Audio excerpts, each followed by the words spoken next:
আচ্ছা দাদা ভাই, for the benefit of the audience আমাদের একটু জানতে হবে একটু ব্যাকগ্রাউন্ড ইনফরমেশন তোমার লাইফ আর ক্যারিয়ার নিয়ে। তো তুমি একটু এক্সপ্লেইন করতে পারবে কোথায় থেকেছো আর কোন কোন চাকরি টাকরি কোথায় হয়েছে?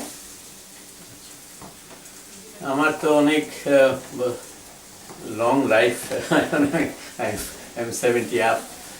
আমার প্রথম জীবনের 28 বছর যেটা এখন বাংলাদেশ সেটাই ছিল, কারণ আমি তখন আমাদের জন্ম হয়েছে তো তখন আনডিভাইডেড ইন্ডিয়া, তারপরে পাকিস্তান ছিল তখন। আমি যখন পড়াশোনা করছি ইস্ট পাকিস্তান বলতো তখন, আর বাংলাদেশ তো হলো 1971 পরে, 71-এর পরে।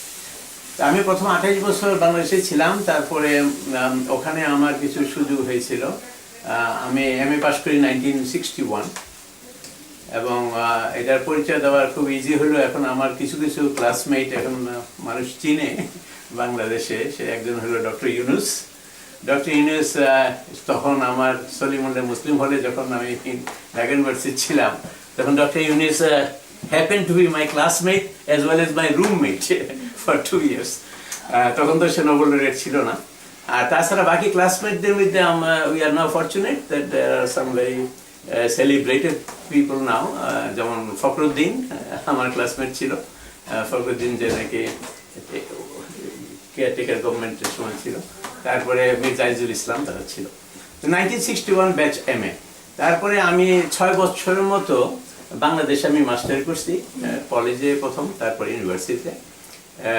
প্রথম প্রাইভেট কলেজ, তারপর গভর্নমেন্ট কলেজ, তারপর আমি চিটাগাং ইউনিভার্সিটি যখন 1966 28 নভেম্বর ডেট মনে আছে, যখন চিটাগাং ইউনিভার্সিটি হয় তখন 8 জন শিক্ষক নিয়ে চিটাগাং ইউনিভার্সিটি শুরু হয় 1966 28 নভেম্বর, এবং 4টা ডিপার্টমেন্ট, ইংরেজি, বাংলা, অর্থনীতি এবং ইতিহাস। আমি ইকোনমিক্স ছিলাম, আমার তখন পিএইচডি ডিগ্রি ছিল না, কিন্তু 8 জনের মধ্যে 6 জনেরই বিদেশে ডিগ্রি ছিল, ইংল্যান্ড আমেরিকা। আমার আর আরেকজন ছিল, তাদের ছিল না। আমাদেরকে চিটাগাং ইউনিভার্সিটি তখন ভাইস চ্যান্সেলর ছিলেন ডক্টর মল্লিক। উনি 1 বছর পড়া টিচিং করার পর আমাকে বললো যে তোমার পিএইচডি দরকার, না হলে ইউনিভার্সিটি চাকরি করা মুশকিল। তখন আমাকে বললো যে তুমি তাহলে চলে যাও বিদেশে। আমাকে স্কলারশিপ দিল, আগে স্কলারশিপ দিল, আর ওই আরো ভদ্রলোক স্কলারশিপ দিল। তখন আমি 1967-এ চিটাগাং ইউনিভার্সিটিতে মাস্টারি করার 1 বছর মাস্টারি করার পরে গেলাম। ভাবলাম যে কয়েকদিন পরে ফিরে আসবো। আমি ফ্যামিলিও নিলাম না, আমার ফ্যামিলিকে রেখে গেলাম বাংলাদেশে। তারপরে আমি জাস্ট ইংল্যান্ডে যে পড়াশোনা করলাম, আবার এমএ করলাম, পিএইচডি করলাম। তারপরে আমি তখন ভাবতেছিলাম যে আবার দেশে ফিরে যাব। তখন বাংলাদেশ হয়ে গেছে, তখন দেশে ফিরে যাব। অনেকেই দেশে ফিরে গেলে অনেক বড় বড় পোস্ট পাওয়া যায়। তখন আমি যেতে পারলাম না, আমার যাওয়ার পয়সা ছিল না, ভাড়া নেই। তো আমি চাকরি খুঁজতেছি, ভাবতেছি কোথায় করি। সিলেটি রেস্টুরেন্টে চাকরি করতে বেচারা উপায় নাই। শেষ পর্যন্ত আই ওয়াজ ভেরি ফর্চুনেট। আমার যে চেয়ারম্যান ছিল সে, he happen to be my supervisor. সে আমাকে বললো যে তুমি কোথায় যাবে, তুমি এখানে লেকচারশিপের জন্য অ্যাপ্লাই করো। তো আমি লিডস ইউনিভার্সিটি ইংল্যান্ডের আমি লেকচারার হওয়ার একটা অপরচুনিটি পেলাম। তো ওখানে বছর 2-এর মতো চাকরি করার পর দেখলাম যে বেতন এত কম, এতে আমার ট্যাক্সের পরে আর কিছুই থাকে না। কিন্তু আমার অনেক কর্জ হয়ে গেছিল। আমার দেশে একটা বাচ্চা কাচ্চা রেখে আসছিলাম। তো এই দেশে ওই কর্জ শোধ করার জন্য আমি তখন ভাবলাম কোথায় যাওয়া যায়। তাই ব্রিটিশ সিস্টেমের জন্য আমি ভাবলাম ব্রিটিশ সিস্টেমে অস্ট্রেলিয়া, নিউজিল্যান্ড হয়তো আমাকে পছন্দ করবে। ইংল্যান্ড, আমেরিকা, কানাডা আমি অ্যাপ্লাই করি নাই, ভাবলাম ওরা আমাকে নেবে না, কারণ আমেরিকান পিএইচডি ইজ ডিফারেন্ট। তো আমি চাকরি অনেক জায়গায় পেলাম। ব্রিটিশ ইউনিভার্সিটি তখন আমি লেকচারার। আমি অস্ট্রেলিয়াতে চাকরি পেলাম, নিউজিল্যান্ডে পেলাম, তারপরে নাইজেরিয়া পেলাম। যদি তারপরে আমি ভাবলাম যে অস্ট্রেলিয়াতে আসি for the sake of the children education of that. তো এই অস্ট্রেলিয়াতে 1976 জানুয়ারি 1 আমার ডেটটা মনে আছে। 31 ডিসেম্বর 1975 আমি ইংল্যান্ড থেকে রওনা হইলাম। 1 তারিখ এখানে জানুয়ারি 1 1976 আমি আসলাম। তখন আমার জানা মতো অস্ট্রেলিয়ান 19 ইউনিভার্সিটি ছিল, এবং তখন মানে আমি ইকোনমিক্সে ছিলাম। ইকোনমিক্সের কোনো লেকচারার কোনো অস্ট্রেলিয়াতে ছিল না। ক্যানবেরাতে বোধহয় 7-8 জন বাঙালি ছিল, 7 অথবা 8 জন বাঙালি ছিল। তো যাই হোক, আমি এখানে আসলাম। এখানে নিউ সাউথ ওয়েলস ইউনিভার্সিটির যে এটাকে এখন অ্যাডফা বলে, সেখানে আসলাম। It was a faculty of the University New South Wales. তখন এটাকে বলা হইতো ফ্যাকাল্টি অফ মিলিটারি স্টাডিজ, তখন বলা হইতো ফ্যাকাল্টি অফ মিলিটারি স্টাডিজ, এখন এটাকে বলে university college, New South Wales university. এখানে আমি অনেক সময় কাটালাম এই এডফাতে, সেটা 1976 থেকে প্রায় 22 বছর, 1976 থেকে 1997, এই 22 বছর কাটাবার উদ্দেশ্য হলো আমার 3টা বাচ্চা ছিল, 2 ছেলে 1 মেয়ে, তাদের লেখাপড়া শেষ না করা পর্যন্ত আমি আর কোনো চাকরির জন্য অ্যাপ্লাই করি নাই।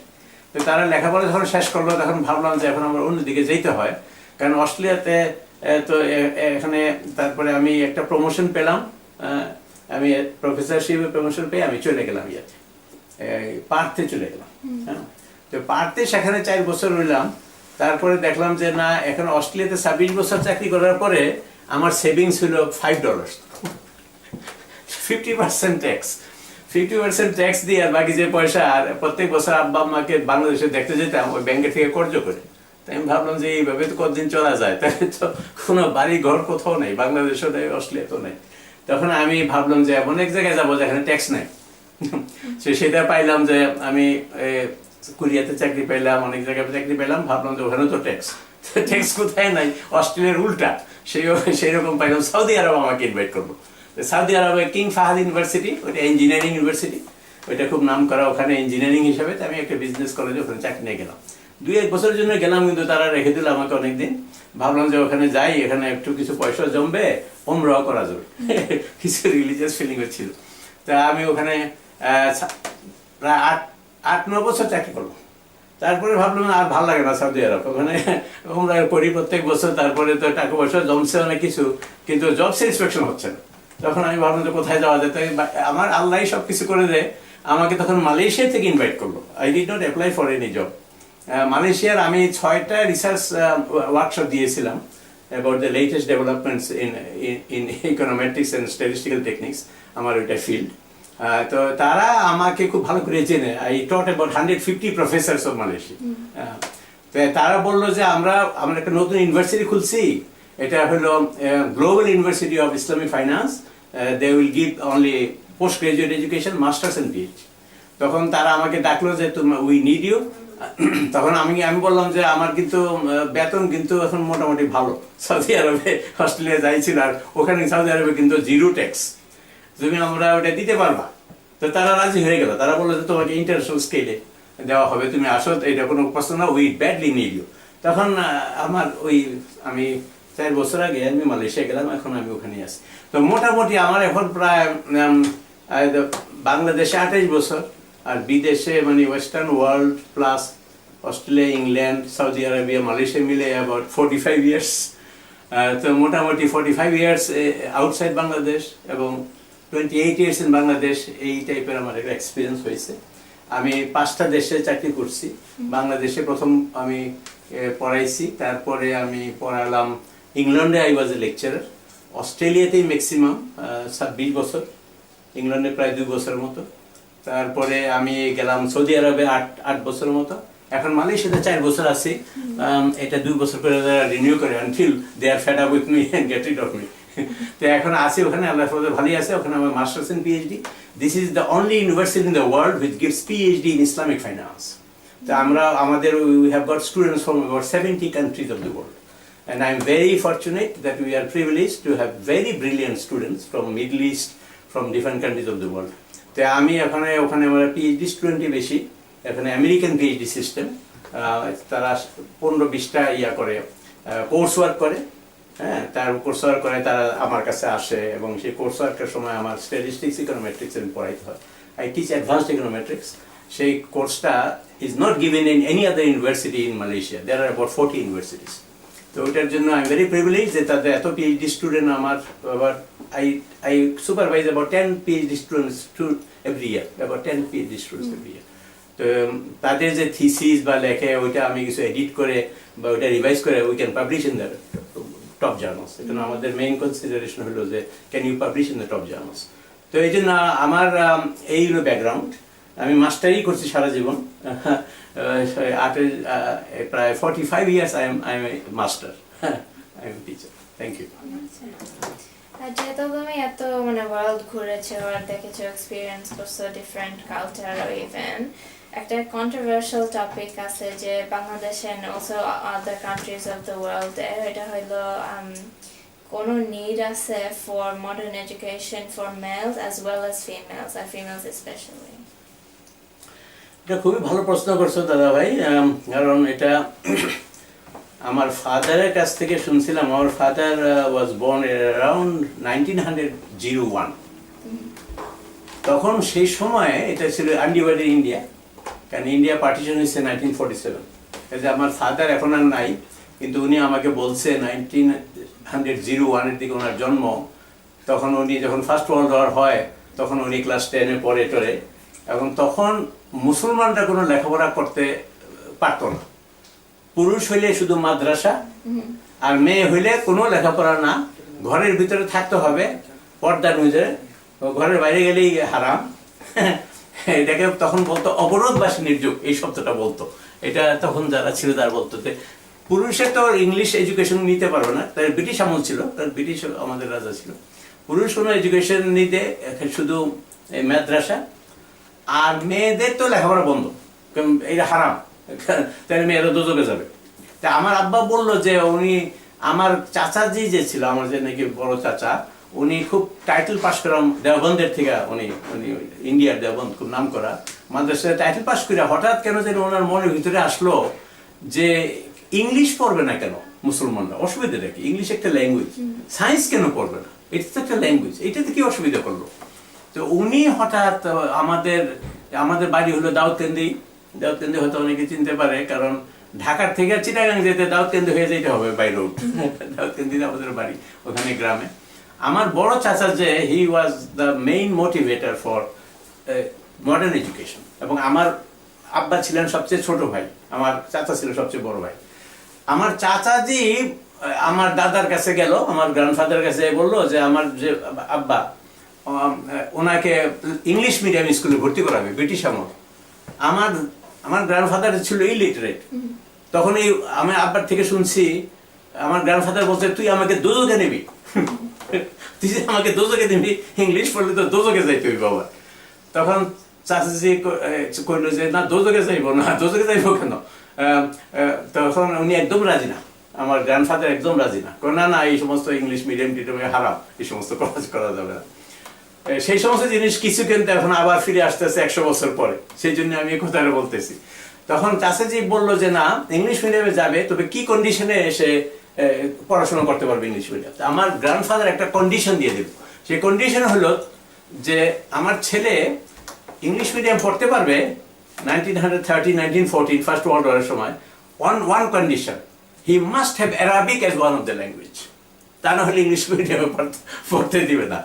তো রাজি হইলো আব্বা, তো আমার দাদা তো ইলিটারেট ছিল, উনি কয় যে আমি দোজখে যাইব, তো উনি রাজি হইলো, আমার চাচাজিও রাজি হইলো। তা আমার চাচাজি কইলো যে আমি এমন আরবি শিখাবো আমার ছোট ভাইকে যে সে বাংলার মতো আরবি পড়বে, বাংলার মতো আরবি শিখবে। সেজন্য আমার ফাদারকে ব্রিটিশ আমলে সে করতে হয়েছিল, মানে আরবিতে বিএ পাস করতে হয়েছে প্রথম, উইথ আদার সাবজেক্টস, আরবি ইজ দ্য মেজর। তারপরে আবার এমএ পাস করতে হয়েছে। কিন্তু ওনার অনেক কষ্ট হয়েছে জীবনে পড়াশোনা করতে, কারণ whole society was against education of the males and females. উনি আমার বাড়ি দাউদকান্দি গাজীপুরে, কিন্তু তখন সোনারগাঁও বলে, তখন ঢাকা ওয়াজ নট ইম্পর্টেন্ট, তখন বেঙ্গলের আনডিভাইডেড বেঙ্গলের রাজধানী ছিল সোনারগাঁও, ঢাকার কাছে। সেখানে আমার যে চাচা সে আরবির টিচার ছিল একটা স্কুলে। সেখানে আমার ফাদারকে নিয়ে গেল ক্লাস 6-এ, স্ট্যান্ডার্ড 6-এ যখন আমার ফাদার থাকে, তখন থেকেই মানে উনি একটা জাগির থাকতো, লজিং। এবং সোনারগাঁওয়ের এমন এক জায়গায় উনি লজিং থাকতো, সেখানে শুনছি চতুর্দিকে নাকি জঙ্গল ছিল। আমার আব্বাকে বলছে যে তুমি ওই যাকে বাংলা ঘর বলি আমরা, অনেক দূরে, মেইন ঘরের থেকে অনেক দূরে একটা মানে ওনার ঘর ছিল। উনি ক্লাস 6-এ পড়তো, 11 ইয়ার্স ওল্ড, দুইটা বাচ্চা পড়াইতে হইতো ক্লাস 1-2-তে। এবং সন্ধ্যার সময় নাকি বাঘ ভল্লুকের আওয়াজ শোনা যেত। উনি মনে করতো কোন সন্ধ্যায় বাঘ এসে আমাকে নিয়ে যায়। He was only in year 11 years old. তো এর মধ্যে উনি ওখানে পড়াশোনা শুরু করে, কারণ দাউদকান্দিতে কোনো স্কুল টিস্কুল কিচ্ছু নাই। ওখানে সোনারগাঁওতে ক্যাপিটালে যেতে হবে, তো ওখানে সেখানে লেখাপড়া করলো উনি। লেখাপড়া করে কিন্তু মেট্রিক পাস করার সময় উনি আমাদেরকে বলছে যে এই গ্রামের লোকরা ওনাকে পড়তে দিবে না। উনি ভর্তি হয়েছে সোনারগাঁওতে হাই স্কুলে, কিন্তু ভর্তি পড়তে দেবে না। সারা বছর ওনাকে ওই যে তারা টেস্ট করতো, মোকদ্দমা করতো, ওনাকে ওই উইটনেস করে দিত যে he will be one of our witnesses. ওনার তখন দাউদকান্দি থেকে কুমিল্লা পর্যন্ত কোনো গাড়ি টাড়ি ছিল না, ওনার হয় সাইকেল দিয়ে অথবা হেঁটে যেতে হইতো এই সাক্ষী করার জন্য। এই সাক্ষী দিত, উনি দাউদকান্দি থেকে কুমিল্লা যায় সাক্ষী দিত, এবং এই সাক্ষী দিত 9 মাস বছরের মধ্যে দিয়ে। তারপর মেট্রিক পরীক্ষা আসলো, ক্লাস 10 আমাদেরকে মেট্রিক পরীক্ষা আমরা বলি ক্লাস 10। তখন পরীক্ষা 3 মাস আগে উনি কিচ্ছু ক্লাস করে নাই। পরীক্ষা 3 মাস আগে উনি যে চেয়ারে বসতো আর ঘুমাইতো না বিছনায়, ওই চেয়ারের মধ্যে ঘুমাইতো। কয় যে 3 মাস পড়াশোনা করে উনি পরীক্ষা দিল, তারপরে আল্লাহর ফজলে ফার্স্ট ডিভিশন পাইল। এবং he was the first Muslim from Daudkandi district. He was the first Muslim from Daudkandi district to be a matriculate. Matriculate মানে ইয়ার 10, নট ইয়ার 12। আচ্ছা, কয় যে পরীক্ষার পরে উনি মাথাটা এরকম করে টান দিছে, সবগুলো চুল পড়ে গেছে, কারণ ঘুম নাই 3 মাস। এইভাবে উনি মেট্রিক পাস করলো ক্লাস 10। তারপরে আবার উনি ভর্তি হলো 12 মানে কলেজে, সোনারগাঁওতে। কলেজের মধ্যে আবার সেই একই রকম সারা মাস সারা বছর তাকে পড়তে দেয় না। ওই করে কি দাউদকান্দিতে আসে, দাউদকান্দি থেকে কুমিল্লা যাইতে হইব 32 মাইল দূরে। সেখানে যে খালি মোকদ্দমার কেসে, যে কেসের মধ্যে সাক্ষী দিতে হইব, he is a witness to all cases. সেখানে যাই আবার সে সারা 9 মাস সে খালি কেসের খালি সাক্ষী দেয়। তারপরে আবার পরীক্ষা, যখন আইএ পরীক্ষা আমাদের যেটাকে এখন এইচএসসি বলে বোধহয়, এই এইচএসসি পরীক্ষা 3 মাস আগে আবার সোনারগাঁও গেল, যাইয়া 3 মাস এর মধ্যে বসলো, বৈশা তারপরে আবার সেই সারা বছরের ক্লাস করে নাই, সারা বছরের পড়াশোনা করলো, করে আবার 3 মাস ওই চেয়ারের মধ্যে বসে ঘুমাইছে, করে আবার পরীক্ষা দিচ্ছে, আবার ফার্স্ট ডিভিশন পাইছে। এইভাবে ইয়ার 12 পাস করছে। তারপর ওনাকে ঢাকা ইউনিভার্সিটিতে ভর্তি হলো with Arabic as a major. Dhaka ইউনিভার্সিটিতে ভর্তি হলো, তখন ঢাকায় উনি গেল, তাই ওখানে যাই উনি ওখানে পড়াশোনা করলো আরবিকে পাস করলো, এবং সঙ্গে সঙ্গে হয়তো তার মাইনর সাবজেক্ট যেগুলো ছিল পলিটিক্যাল সায়েন্স, হিস্ট্রি, এগুলো পড়ছে। ইংলিশ মিডিয়াম সব, ব্রিটিশ আমল, এগুলো পড়লো। পড়াশোনা করে তো তারপরে উনি বিএ পাস করলো আরবিতে, এমএ পাস করলো। তারপর অনেক পরে দেখলো যে বিএ এমএ পাস করে আরবিতে কোনো চাকরি টাকরি তো পাওয়া যাচ্ছে না। তখন শেষ পর্যন্ত উনি ল পাস করলো আর কি। ল পাস করে উনি ওকালতি আরম্ভ করলো কুমিল্লা শহরে। তখন আমাদেরকে এই জাস্ট এই গ্রামের থেকে উনি কুমিল্লা শহর পর্যন্ত নিতে পারলো আমাদের। এছাড়া আমরা হয়তো গ্রামেই থাকতাম আর কি। তো উনি ইন্সপায়ার্ড বাই মাই আঙ্কেল বললো যে সমস্ত ছেলে মেয়ে লেখাপড়া করতে হবে, কারণ আমরা 4 generation 5 generation behind the Hindus in education. যে জন্য মুসলমান ছেলে মেয়েরা কোনো চাকরি পায় না, মেয়েরা তো কোনো পড়াশোনাই করে না, পুরুষরা কোনো চাকরি পায় না। পুরুষরা ম্যাক্সিমাম চাকরি নাকি ছিল দারোগা, পুলিশের মধ্যে দারোগা, এর উপরে উঠতে পারে না। আর বাকি সব মাদ্রাসা পাস, ইমামতি করে এইসব। তা আমার ফাদার করলো যে না, আমাদের ছেলে মেয়েরা ব্রিলিয়ান্ট, তাদেরকে এমন পড়াশোনা করবো যাতে তারা they become top in the world. হ্যাঁ, আমাদের ইন্ডিয়া তো আনডিভাইড ইন্ডিয়াতে টপ হবে। তো আমার ফাদার মাদারের যদি এই এনকারেজমেন্ট না থাকতো, আমার অনেক বোন ছিল, চাচাতো বোন ছিল, এদেরকে 10-12 বছরের সময় বিয়ে দিয়ে দিত। কিন্তু চাচা করলো যে আমি কাউকে বিয়ে দিব না, আমার ছেলে মেয়ে সব পড়াশোনা করবে। আল্লাহর ফজলে ওনাদের এনকারেজমেন্টের জন্য আমাদের এক্সটেন্ডেড ফ্যামিলিতে, আমরা কোনো জায়গা খুব বেশি টাকা পয়সা নাই, ব্যবসা নাই, আমাদের কোনো জায়গায় সম্পত্তি নাই, কিন্তু সব ইন্টেলেকচুয়াল। আমাদের about 24 medical doctors in our extended family because of my uncle and father. তারপরে আমাদের ভিতরে অনেক প্রফেসর, আমার বোনরা প্রায় সবাই প্রফেসর। হ্যাঁ, এগুলা ওনারা যদি এই এডুকেশনটা আমাদের না দিত, তাহলে আমরা যারা পুরুষ এখনো ওই দাউদকান্দি গ্রামে আমরা লাঙ্গল চাষ করতাম, আর আমার বোনরা এখন জাস্ট খালি ওই পাক করতো, হ্যাঁ, পর্দার মধ্যে থাকতো, পাস করতো, আর খালি অনেকগুলো বাচ্চা হইতো 10-12 জন করে। এইটাই হইতো আমাদের জীবন। তা আমাদের আল্লাহর কাছে হাজার শুকরিয়া যে আমাদেরকে এই যে জ্ঞানের আলো দিল আমার ফাদার এবং চাচাজি, এই জন্য আমরা কিছুটা আমরা সেবা করতে পারি মানুষকে ইন ডিফারেন্ট ক্যাপাসিটিস। আমরা অনেকেই প্রফেসর, এবং অধিকাংশ লোকই আমাদের 22 জনের মতো medical doctor in our family. দাদা ভাই, তুমি ফিমেল এডুকেশন সম্বন্ধে আমাকে জিজ্ঞেস করলে, ফিমেল এডুকেশন সম্বন্ধে আমি এতক্ষণ যা বললাম যে এই 100 বছর আগে আমার আব্বা যখন জন্ম হয়েছিল, ওনাদের সময় আমাদের সমাজে, আমাদের যেটা এখন বাংলাদেশ, সেখানে female education was not encouraged at all. বরং এটাকে পাপ মনে করা হতো। ইভেন এখনো তো কয়েকজন মানে ফ্যামিলি আছে যারা চায় না এটা। এখনো তো অনেকে মনে করে এটা, এটার জন্য ভালো প্রশ্ন করছো তুমি। কারণ আমার মনে হয় যে ফিমেল এডুকেশন সম্বন্ধে যে জিনিসটা আমি জানি, এবং আমার আব্বা তো আমি একটু আগে বললাম যে আব্বার সাংঘাতিক জ্ঞান ছিল আরবি সম্বন্ধে। আমি যখন ক্লাস 10-এ 11-12-এ পড়ি 1955, 56, 57, এই 3 বছর, আমি তখন ক্লাস 10 1955-এর আমি মেট্রিকুলেট। তারপরে হাইয়ে পড়ি কুমিল্লাতে। তখন আমার আব্বা কোরআন শরীফের যে আসল কন্ট্রোভার্সিয়াল জিনিসগুলা, উনি তো আরবি সাংঘাতিক ভালো বুঝতো, বলতে পারতো, কারণ 26 বছর তো উনি আরবি পড়ছে। তো আমাকে উনি যা বলে গেছেন, এবং ওইটাও আমি নিজেও পড়াশোনা করছি, ফিমেল এডুকেশন সম্বন্ধে যে কথাটা বলছে সেটা আমি এখন বলতেছি। উনি সবসময় বলতো যে সর্বপ্রথম যে সূরাটা নাজিল হয়েছে আমাদের রাসূলুল্লাহ সাল্লাল্লাহু আলাইহি ওয়াসাল্লামকে, জিবরাইল আলাইহিস সালাম সাহেব বললো 40 বছর যখন পূর্ণ হলো, দ্যাট ওয়াজ ইকরা। তো সেই সূরাতে আল্লাহ তাআলা কি বলতেছে ফিমেল এডুকেশন বা মেল এডুকেশন সম্বন্ধে? এই সূরাতে আল্লাহ তাআলা বলতেছে ইকরা বিসমি রাব্বিকাল্লাযী খালাক, খালাকাল ইনসানা মিন আলাক, ইকরা ওয়া রাব্বুকাল আকরামুল্লাযী আল্লামা বিল কালাম, আল্লামাল ইনসানা মা লাম ইয়ালাম। এটা অর্থ কি? অর্থটা হলো আল্লাহ তাআলা প্রথমেই বলতেছে যে আমি মানুষকে আমি পয়দা করছি, মানুষকে আমি তৈরি করছি। The birth of a human being is just like the birth of an animal from the drop of a sperm. এটা ওখানে ফার্স্ট সেন্টেন্স এটা। তারপরে সেন্টেন্স, তাইলে কি আমরা সব পশু? আমরা কি সব অ্যানিমেল? নেক্সট সেন্টেন্স আল্লাহ বলতেছে ইকরা ওয়া রাব্বুকাল আকরামুল্লাযী আল্লামা বিল কালাম। এখানে আল্লাহ তাআলা বলতেছে পশুর মতোই মানুষের জন্ম, কিন্তু পশুর সঙ্গে মানুষের ডিফারেন্স হলো I taught mankind a use of pen. বলতেছে আমি বিশ্ব ব্রহ্মাণ্ডের যে জ্ঞান, হোল ইউনিভার্সের জ্ঞান, এটা একমাত্র আল্লাহ তাআলার ছিল। সেই জ্ঞানটা মানুষের মস্তিষ্কে, আদমের মস্তিষ্কে ডরমেন্ট, এটাকে Allah has planted the seed of knowledge of the universe into the brain of Adam. Adam was the father of mankind.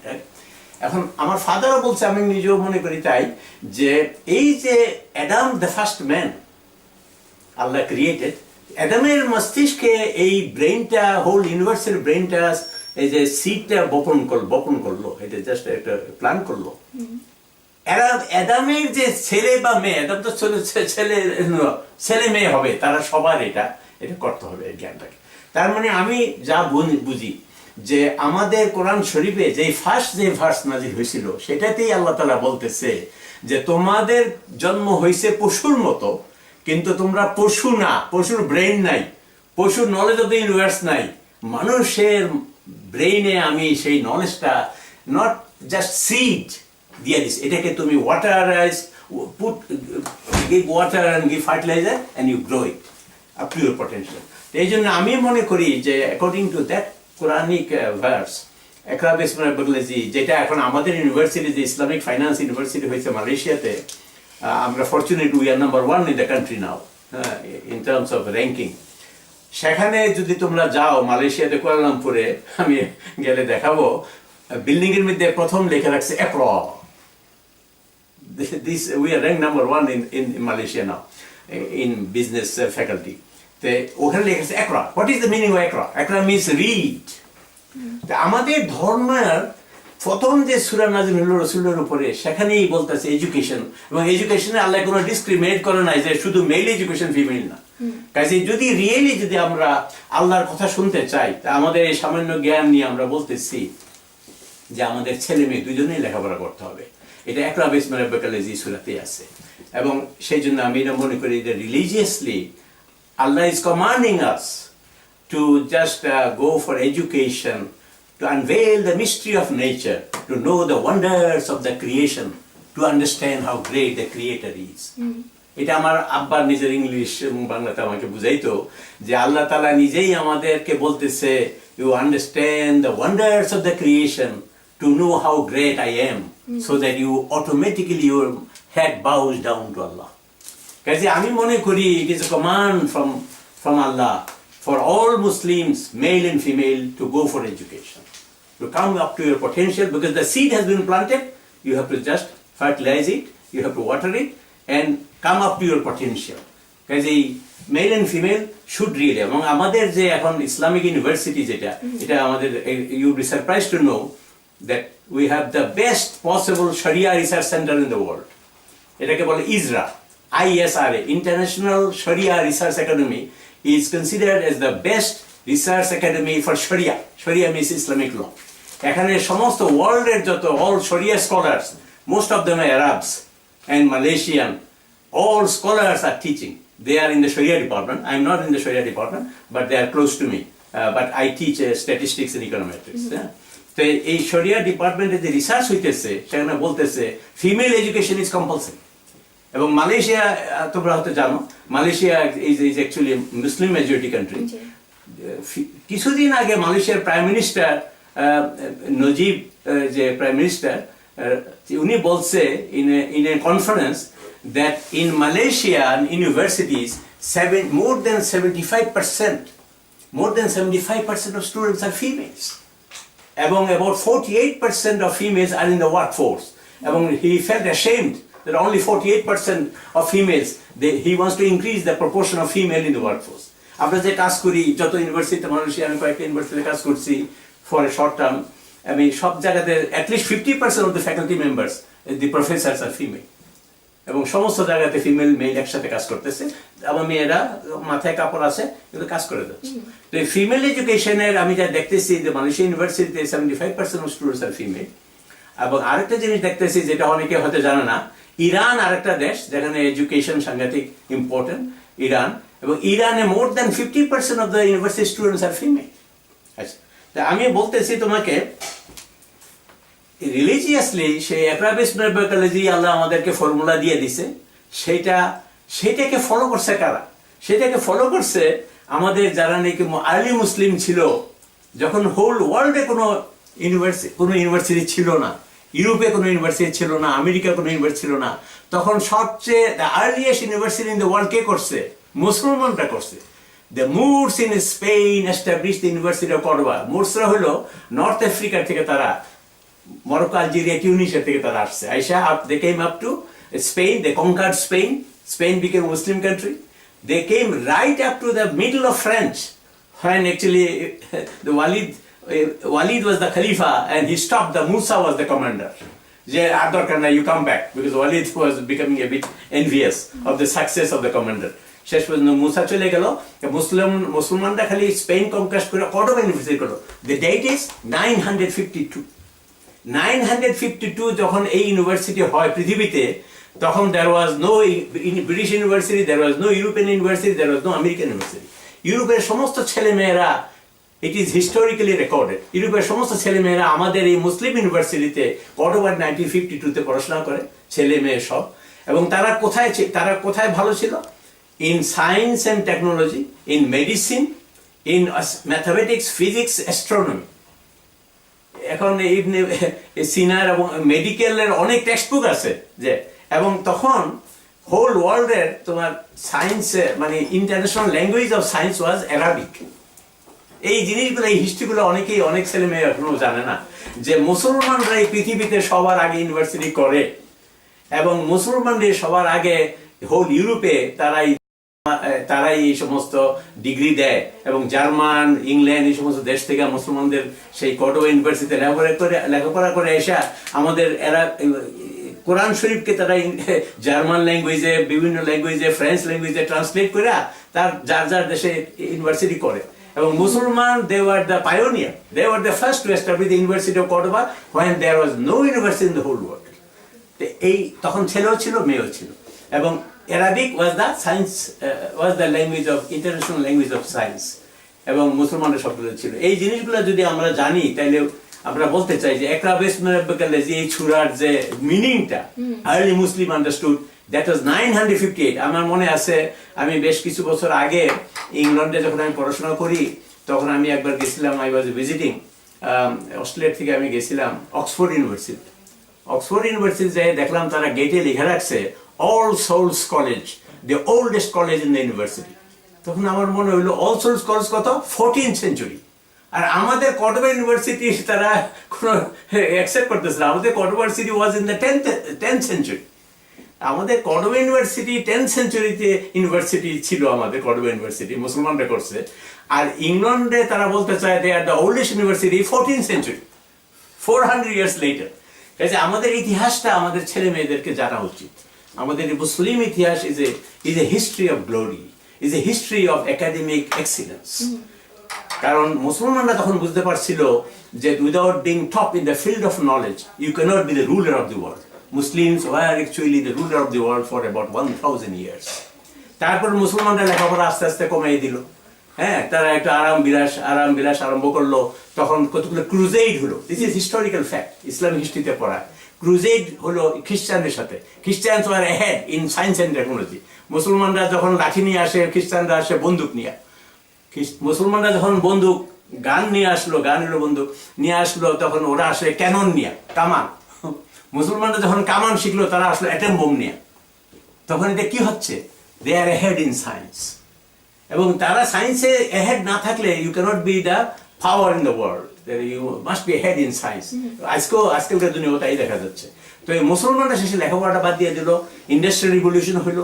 ইংল্যান্ডে তখন দেখা গেল যে খ্রিস্টানরা তখন they were the ruler, the British became the ruler, they were the ruler for about 200 years, as you know, India, Pakistan, Bangladesh, সব Sri Lanka, Malaysia, সব আমরা উই ওয়ার কলোনিজ।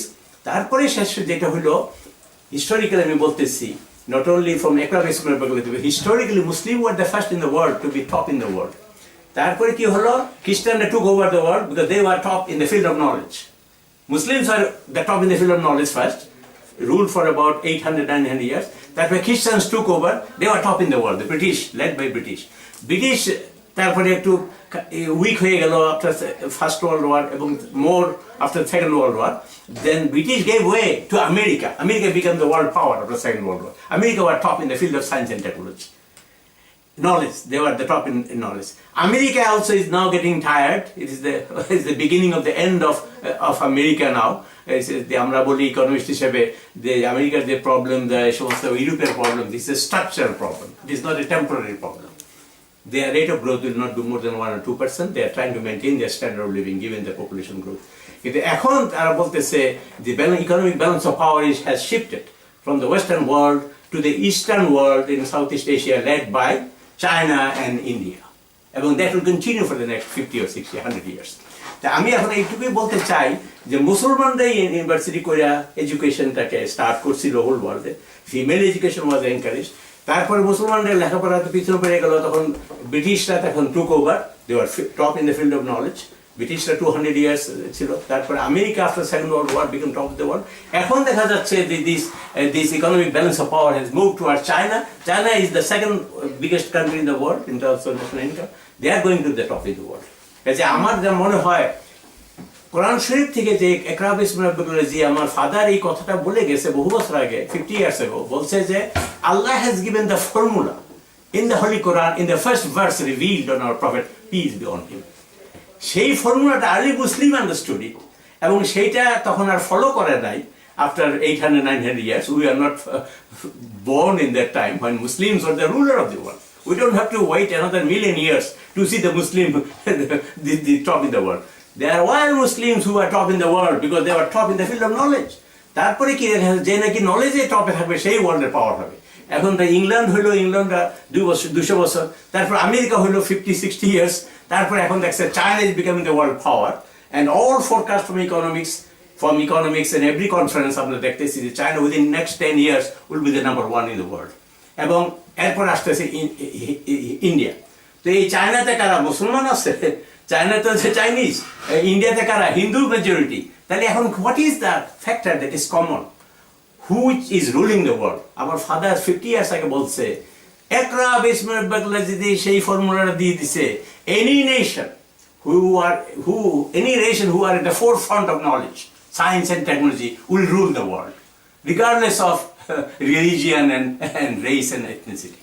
আমার এই কথাটা মনে পড়তেছে, আমি ইয়াঙ্গার জেনারেশনকে বলতে চাই, আমাদের ছেলে মেয়েদেরকে, যে একরা বিসমিল্লাহি যে কথাটা বলে গেছে, একরা পড়ো, এবং একরা মানে আল্লাহ বিল কালাম, অর্থ হলো এই যে I taught you the use of pen, এবং এটা যে নাকি অগ্রসর হবে, এটাতে যে নাকি হেড থাকবে। Muslims understood it, they were ruler for 1000 years, then it was taken over by Christian, by the British, then by America, and now it is Chinese, and next is coming the Hindus, and that is the forecast that is going to be correct. you can see that in the Western world 50% students are Chinese এবং next India হচ্ছে এডুকেশনে top না হলে you cannot be the ruler of the world. The female education এবং male education both are necessary এবং এই জন্য আমি বলতে চাই যে একটা বেসিসকে আমি বেসিস করে বলতে চাই যে historically Cordoba university was the leader. তারপরে যেটা আমি ফাইনালি তোমাদেরকে বলতে চাই, একটা জিনিস আমি বলতে চাই, female education I think is more important than male education in one sense. আমরা সবাই পর্দা করতে চাচ্ছি, ফিমেলের পর্দাটা এমনই করতেছি যে মুখ দেখানি যাবে না, ভেরি গুড, নিকাব হয়ে যাচ্ছে, হিজাব ইজ নট এনাফ। আমার প্রশ্ন হলো যে আসল পর্দা কি? আসল পর্দা কি মুখটা দেখা নেই নাকি প্রাইভেট পার্টস দেখা নেই? এই প্রাইভেট পার্টস যে নাকি যে প্রাইভেট পার্টস যে ফিমেল আল্লাহ তাআলা ফিমেলের থ্রুতে তো বাচ্চা হইতেছে এবং এই ফিমেলের বাচ্চা হওয়ার সময় মেল ডক্টরকে দেখাবো না ফিমেল ডক্টরকে দেখাবো? এই প্রশ্নটা আমার ফাদারকে করছিল 60 ইয়ার্স এগো। আমাদের দেশের কিছু মাওলানা সাহেবরা বলছিল যে উকিল সাহেব আপনি শুনতেছি আপনার ভাতিজিরা নাকি মেডিকেল পড়ে হারাম কাজ করতেছে, লেখাপড়া করতেছে। তখন আব্বা তো উকিল, আব্বা আমার মনে আছে আমাকে এসে বলল যে শোনেন ইমাম সাহেব আপনি আমাকে প্রশ্ন করলেন আমি কিন্তু উকিল, ঠিক প্রশ্ন করছেন যে ফিমেল এডুকেশন করে আমি খারাপ করতেছি। হ্যাঁ আপনি ফিমেল এডুকেশন দেওয়াটা ঠিক না, আপনি কেন দিলেন? তখন আব্বাই কইল শোনেন আপনার যে পর্দা করতেছেন পর্দাটা কি মুখটার জন্য আমরা অস্থির, আর যে মেয়েদের প্রাইভেট পার্টস আছে এটা আমি বুঝতে পারছি। ইমাম সাহেব বলল যে ও তাইলে আপনি তাদেরকে ফিমেল ডাক্তার বানাই যা আপনি পর্দাকে সেভ করতে চান? ইয়েস। আমার কথা হলো বাংলাদেশ বা যে কোনো দেশে 50% হলো উইমেন। এই 50% যে আল্লাহ তাআলা এরকম করে দিয়েছে যে বাচ্চা হইতে হইব, এই বাচ্চাটা ফিমেল ডাক্তার হওয়াটা উচিত না পর্দা রক্ষা করার জন্য? তাহলে যদি কোনো ফিমেল পড়াশোনা না হয় তাহলে এই ফিমেল পার্টসটা কি পুরুষকে দেখানি কোরআন শরীফে বলছে বা হাদিসে বলছে? কাজে female education at least for the sake of protecting the পর্দা of our female আমাদের মা বোনদের, আমি তো মনে করি it should be made compulsory that all the doctors, at least 50% of doctors should be female to save and protect the পর্দা of female. এইটা কি করে ফিমেল এডুকেশন বাধা দেওয়া মানে হইলো ফিমেলের প্রাইভেট পার্টস দেখাইবো পুরুষ ডাক্তারকে বা ফিমেলের বদন দেখাইবো পুরুষ ডাক্তারকে? এটা কি কোরআন হাদিসে বলতেছে? কাজে আমরা আমাদের ফিমেলের পর্দা রক্ষা করতে হলে ফিমেলকে যদি সত্যি আমাদের প্রোটেক্ট করতে হয় তাহলে আমাদের অ্যাটলিস্ট মেডিকেল এডুকেশন ও আদার এডুকেশনও আমি মনে করি এটা সায়েন্স এন্ড এডুকেশন আমাদের বোথ ফিমেল এবং ফিমেল মেলকে দিতে হবে এবং ইন পার্টিকুলার ফিমেলকে দিতে হবে। এটাই আমি মনে করি থেকে আরম্ভ করিয়া তুমি যদি this is the basis or foundation of our education, female education, male and female, এবং female education in particular আমি মনে করি ইম্পর্টেন্ট মোর দ্যান মেল। কারণ হলো ফিমেল এডুকেশন না হলে আমাদের মা বোনদের এই ডেলিভারির সময় পর্দাই রক্ষা করা যাবে না। এটা কি করে হারাম হতে পারে? Thank you. আচ্ছা দাদা ভাই, জাস্ট কন্টিনিউইং করা জাস্ট রিলিজিয়াস কথার উপরে আমি জিজ্ঞেস করতে চাই কেন যে মানুষের রিলিজিয়ন ফলো করে না, সবসময় মনে করে ওদের লাইফ একটু বেটার, সবসময় ফুর্তি করতেছে ফান টাইম জাস্ট মনে হয়, তারপর আমরা সব রেস্ট্রিকশনে সবসময় থাকতেছি। তো আসলে কোনো রিজন আছে ফর রিলিজিয়ন, আর কোনো পয়েন্ট আছে being religious if everyone else যে রিলিজিয়ন ফলো করতেছে না এরকম মানে ফুর্তি টুর্তি করছে? দাদা ভাই ঠিকই প্রশ্ন করছো তুমি। এই প্রশ্নটা আমার ছোটকাল থেকে ছিল, যে আমরা যারা নাকি একটু নামাজ রোজা করতে চেষ্টা করি, একটু ধর্ম করতে চেষ্টা করি, তারা দেখি খুব একটা মহা বিপদে আছে সবসময় কোনো চাকরি বাকরি ঠিক মতো পাচ্ছে না, রেজাল্ট ঠিক মতো হচ্ছে না, তারপরে বাড়ি ঘর করতে পারতেছে না, কারণ কোনো ঘুষ খাওয়া যায় না, রিলিজিয়ানে ঘুষ খাইতে না করে, কোনো মানে বিজনেসে চিটিং করতে না করে। কিন্তু যারা নাকি আল্লাহর কথা মানতেছে না, ধর্ম ঠিক করতেছে না, নামাজও পড়ে না, এরা দেখিতে খুব আরামই আছে, তো রেজাল্ট ভালো, বড় বড় চাকরি পেয়ে যাচ্ছে, বাড়ি গাড়ি দৌড়েছে, বাড়ি গাড়ি করতেছে। আমাদের এটা বিরাট প্রশ্ন ছিল, তাহলে are you foolish following religion with restricted freedom and we cannot enjoy the real world? তা আমি সামান্য কিছু, I am not a priest, আমি মাস্টারি করি ইউনিভার্সিটিতে ফর দ্য লাস্ট 45 ইয়ার্স। আমি এই প্রশ্নটার আনসারটা আমি কোরআন শরীফ থেকে আমি পাইছি, মনে হয় কিছুটা আমি পাইছি উইথ মাই লিমিটেড নলেজ। কোরআন শরীফের বিভিন্ন ভার্স, আল্লাহ তো কোরআন শরীফ নাজিল করছে, এগুলো খুব একটা সিস্টেমেটিক ওয়েতে না, বিভিন্ন verse spread out from the whole Quran, 600 pages Quran. তা আমি কোরআন শরীফটা অন্তত একটু পড়াশোনা করতে চেষ্টা করি উইথ ফুল মিনিংস। আব্বাই বলে গেছে যে নিজে মিনিং সহ পড়াশোনা করবি, এবং I try to read a little bit every day for the last 40 years, কারণ I come from that religious background family. আমি একটা জিনিস পাইছি দাদা ভাই, যে যারা নাকি ধর্ম একটু করবে, সূরা বাকেরাতে আল্লাহ তাআলা বলতেছে, সূরা বাকেরাটা হলো তোমার ঠিক আলহামদুলিল্লাহ সূরার পরের যে লং সূরা, সূরা বাকেরা। এই সূরা বাকেরাতে আল্লাহ বলতেছে যে আমি অবশ্যই আমার মুমিন বিশ্বাসীদেরকে 5টা জিনিস দিয়ে পরীক্ষা করব। 5 আইটেম লেখা আছে ওখানে, হ্যাঁ। অবশ্যই মুমিন ওই যে আছে ভাষা, সেখানে বলতেছে I will test the faith, the iman, the faith of every Muslim through 5 things, or 5 না হলো any of the 5 things. সেটা হলো একটা হলো কি, সেটা হলো একটা হলো by giving them hunger, number 1. Number 2, by giving them fear. Number 3, by denying them the fruits of hard labor. Number 4, by taking away their possessions. Number 5, by taking away their nearest relations. এই সূরা বাকেরাতে এই কথাটা আছে, 5টা জিনিস। সে তারপরে আল্লাহ তাআলা রসুলকে বলতেছে, হে রসুল, when I am testing their iman, এগুলো কিন্তু all difficulties we are going through, যখন I am testing the iman, যারা সাবিরুন, যারা নাকি সহ্য করতে পারে, এটা হয়তো অনেক বছর চলতেছে test, may not be 1 or 2 months, maybe for 10, 15, 20 years. যারা সাবিরুন, যারা সহ্য করতে পারে এই টেস্ট, কারণ I am testing their iman without being tested, এবং I will not give them heaven. So যাদেরকে আমি এই টেস্ট করতেছি, তারা যদি তখন মানে they do not give up religion, তারা যদি তখন বলে ইন্না লিল্লাহি ওয়া ইন্না ইলাইহি রাজিউন, ইন্না লিল্লাহি ওয়া ইন্না ইলাইহি রাজিউন, এই যে শব্দটা, এই যে সেন্টেন্সটা, এটা হোল কোরআন শরীফে মাত্র এক জায়গায় আছে।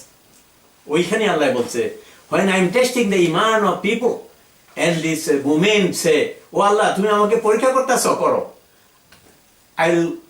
I came from you, I will go back to you. Inna lillahi wa inna ilaihi raji'un, অর্থ হলো I came from you, I will go back to you.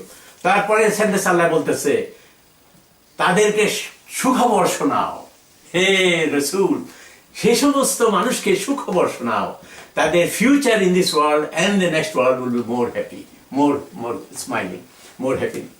তো আমি এই জন্য সূরা বাকেরাটা আমি উঠাইলাম, যে যারা মুমিন, যারা ধর্ম করবে, তাদেরকে they will have to go through challenges in life because Allah will test the iman.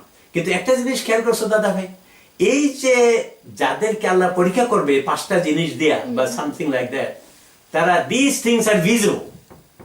Every person in the world will see that these women are going through hell.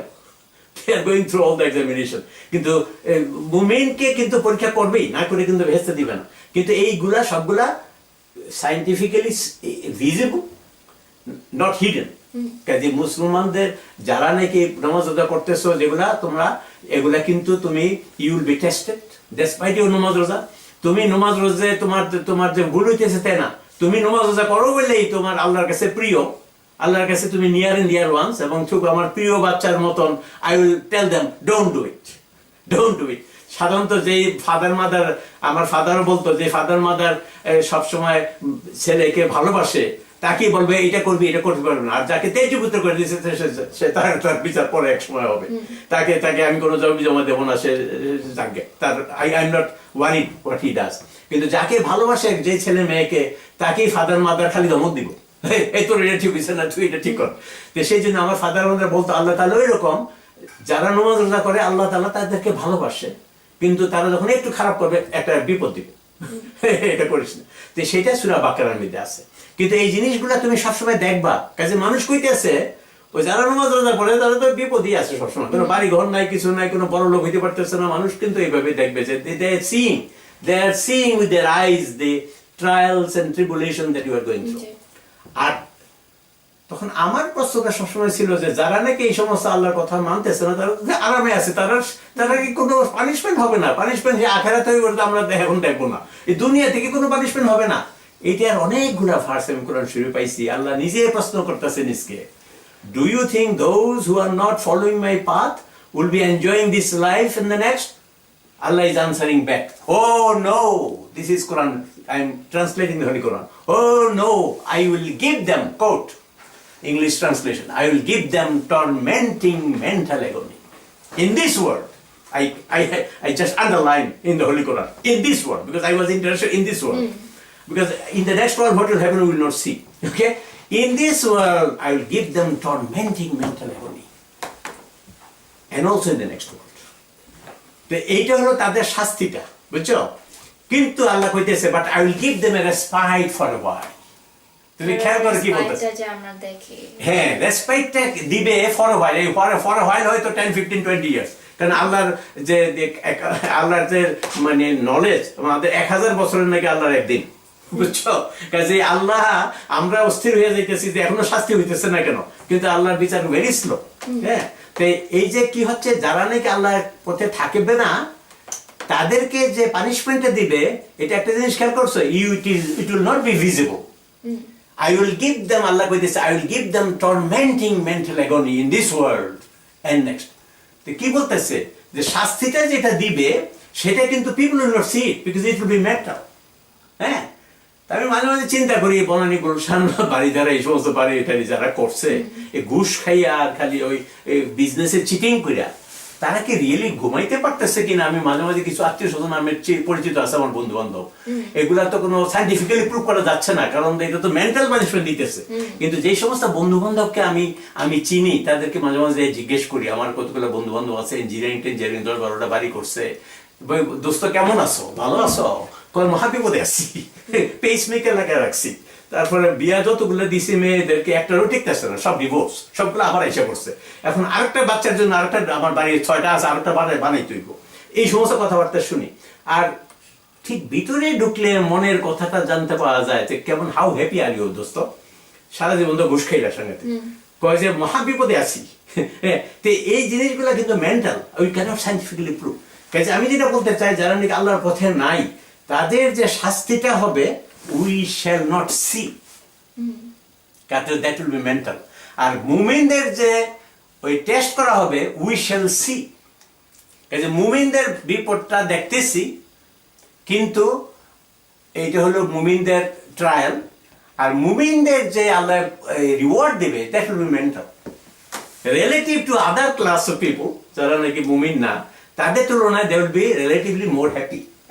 হ্যাঁ, তারা এমন বিপদে ফেলবে না যে ড্রাগ এডিক্ট হয়ে গেছে ছেলে, অথবা অ্যালকোহলিক হয়ে গেছে, সমানে নানান রকম ওয়াইফ চলে যাচ্ছে, এই সমস্ত নানান রকম অশান্তি, যেটা যারা নাকি আল্লাহকে মানে না, তাদেরকে আল্লাহ মেন্টাল এত অ্যাগনিতে রাখবে যে তারা ওই জিনিসটা পাইবে, রাত্রে ঘুমাইতে পারবো না। বনানী গুলশানে যারা এরকম বাড়ি করছে অন্যায় ভাবে, ডিসঅনেস্টলি, কেন your earnings must be honestly. On the other hand, তাদের যে শাস্তিটা আমরা দেখতেছি না, কিন্তু তাদের যে রেসপাইট দিবে আবার ফরওয়ার্ড, কারণ আল্লাহ মিনিটে দিনে প্রত্যেক দিন শাস্তি দিবে না, আল্লাহ ওয়েট ফর 10-20 ইয়ার্স। এই যে রেসপাইট 10-20 ইয়ার দিতেছে, সেই সময় তাদেরকে ফুর্তি করতে দিবে, যে করো, তোমার যা ফুর্তি করার করো, তোমার বডি, তোমার এনিম্যাল ইনস্টিংক্টে যা চাই করো। কাজেই আমি যেটা সাম আপ করতেছি from on the basis of holy Quran, আমি কথা বলতে চাই তোমাদেরকে, যে এই যে মুমিন যারা বিশ্বাসী আল্লাহকে, তাদেরকে টেস্ট করে ভেস্তে দিবে, এবং টেস্টের এই সমস্ত দি মেথড অফ টেস্টিং আল্লাহর হলো giving you fear, hunger, denying you fruits of hard labour, denying you your position, denying you your relation. তোমার আত্মীয় স্বজন মেরে ফেলবে, তোমার পজিশন হারিয়ে ফেলবে। আর তোমাদেরকে যে সুখটা দিবে, মেইন সুখ আল্লাহ তাআলা বেহেশতেই দিবে, আখিরাতে দিবে, কিন্তু এই দুনিয়াতে তোমাকে relative to the other class of people who are not following Allah, you will be getting relatively more happiness in your mind, যেটা আমরা দেখবো না। কাজে আমাদের যে রিওয়ার্ডটা, সেটা আমরা দেখবো না, কিন্তু আমাদের যে ট্রায়াল হবে সেটা আমরা দেখবো। অন দি আদার হ্যান্ড, যারা নাকি মুমিন না, আল্লাহকে মানতেছে না, তাদের রেসপাইটটা আমরা চোখে দেখবো, যারা বাড়ি ঘর করবে বা সবকিছু করবে, কিন্তু তাদের পানিশমেন্টটা আমরা দেখবো না, কারণ দ্যাট উইল বি একদম কোরআন অনুসারে সেই সেন্টেন্সটা আবার রিপিট করতেছি, I will give them tormenting mental agony. সেটা আমরা দেখতেছি না, কিন্তু তারা বাড়ি ঘর করছে বিরাট বিরাট অসৎ উপায়ে, ব্যবসা করে বা চাকরি করে, কিন্তু তাদেরকে রাত্রে আল্লাহ ঘুমাইতে দিবে না, এমন টর্মেন্টিং মেন্টাল এগুলি বলতেছে, অসহনীয় যাতনা দিবে মানুষ। তো এইটাই জন্য আমি বলতেছি ধর্মের দরকার আছে। হ্যাঁ, ধর্মের দরকার আছে, এটা আমি তোমাদেরকে বলতেছি যে ধর্ম ছাড়া তুমি বাড়ি ঘর চাকরি টাকরি অনেক কিছু পাইতে পারো, কিন্তু ফাইনালি আমরা সবাই হ্যাপি হইতে চাই, একটু শান্তি পাইতে চাই। সে শান্তি এবং হ্যাপিনেসটা আল্লাহর হাতে রেখে দিচ্ছে, সেটা তোমাকে দেবে না until you are following the path, righteous path. Thank you. আচ্ছা দাদা ভাই, তোমার যদি আবার একটা চান্স থাকতো, আবার তোমাকে ব্রিং আপ করতে তোমার চিলড্রেন যে অলরেডি করছো আর কিভাবে ট্রিট করছো, তোমার কি চেঞ্জ করতে? এটা একটা ভালোই প্রশ্ন করছো দাদা ভাই। আমার জীবনে আমি যখন এখানে ছিলাম, তত আমার বাচ্চাদেরকে মানুষ করি, 3টা ছেলে মেয়েকে, তখন আমি তো মনে করছি আমি ঠিকই করতেছি, আমি কোনো ভুল করতেছি না, কারণ আমার কোনো গার্জিয়ানও ছিল না এখানে। আমার গার্জিয়ান তো কুমিল্লাতে, আমাদের দেশে। কিন্তু এখানে আমি মনে করছি ঠিক আছে, আমি যা করতেছি ঠিক আছে। কিন্তু এখন আমার বয়স হয়েছে, আমি বেশ বিভিন্ন দেশে মাস্টারিও করছি, বিভিন্ন জায়গাতে আমি প্রায় thousands and thousands of students I have taught. আমার I look upon my past very critically now, যে আমি কি ঠিক মতো আই রেইজ মাই চিলড্রেন। কিন্তু আমি যখন দেখি যে আমি বিভিন্ন জায়গায় যখন নাকি আমি বিভিন্ন জায়গায় যখন নাকি আমি দেখি আমার স্টুডেন্ট ইন পার্টিকুলার, হ্যাঁ, এটা তো ইয়াঙ্গার জেনারেশন, তখন আমি মাঝে মাঝে দেখি যে আমরা অনেক সময় যেভাবে বাচ্চাদেরকে রেজ করি ঠিক হচ্ছে না। কারণ হলো আমি নিজে প্র্যাকটিস করছি এটা, যে অনেক ছেলে মেয়ে আমি পড়াইছি যাদের মধ্যে ভাবছি যে এরা পাস করবে না, এরা কেমন জানি একটু লেখাপড়াতে কম, ব্রেইন একটু খারাপ মনে হইতেছিল আমার। কিন্তু তাদেরকে আমি জাস্ট কোনো ডিসকারেজ না করে, অনলি বাই এনকারেজিং, যে তোমার ব্রেইন খারাপ না, তোমার ঠিক আছে, তোমার কোনো অসুবিধা থাকে তুমি আমার কাছে আসো। বিভিন্ন দেশে আমি পড়াইছি, তো এখন মালয়েশিয়া পড়াচ্ছি, এর আগে ধরো আমি সৌদি আরবে পড়াইছি, এর আগে আমি 26 বছর আমি অস্ট্রেলিয়া পড়াইছি, ইংল্যান্ডে পড়াইছি। আর এখানে এই সমস্ত ইংল্যান্ড অস্ট্রেলিয়াতে এরকম কোনো আমরা ধমক দেই নাই, কিন্তু আমার বাচ্চাদেরকে যখন মানুষ করছি আমি অনেকটা ধমক দিতাম, মনে করতাম এনকারেজ করতা যেরকম তুমি তোমার স্টুডেন্টদেরকে করো। আমি যখন ঘরের বাইরে যেতাম মনে করতাম যে আমার কোনো রাইট নেই তাদেরকে ধমক দেওয়ার, আমি এই জন্য ইউনিভার্সিটি স্টুডেন্টদেরকে আমি ধমক দিতাম না। কিন্তু আমার বাসায় আসার পরে মনে করতাম আমার ওয়াইফ এবং বাচ্চার উপর আমার রাইট আছে, তারা আমার, দে আর পার্ট অফ মি, এবং তার দিয়ে কোনো একটা দোষ করলে একটা ধমক দিয়ে দিতাম।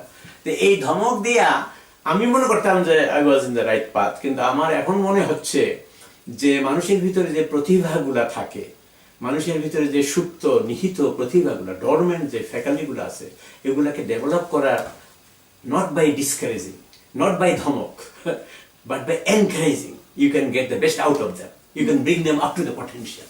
সেই জন্য আমি মাঝে মাঝে আই রিগ্রেট যে আমার বাচ্চাদের প্রতি আমি মনে হয় একটু পড়া ছিলাম তখন।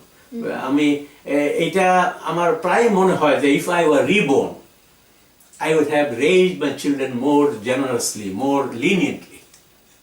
এটা আমি এখন লিনিয়েন্টলি মানে যারা যদি কোনো ভুল করে তখন আমি তাদেরকে বলবো যে এটা ঠিক হয় নাই, তাদেরকে একটা পিটা না দিয়া, আমি তো তখন একটা ধমক বা পিটা, এটা ছিল আমাদের মেথড অফ এডুকেশন।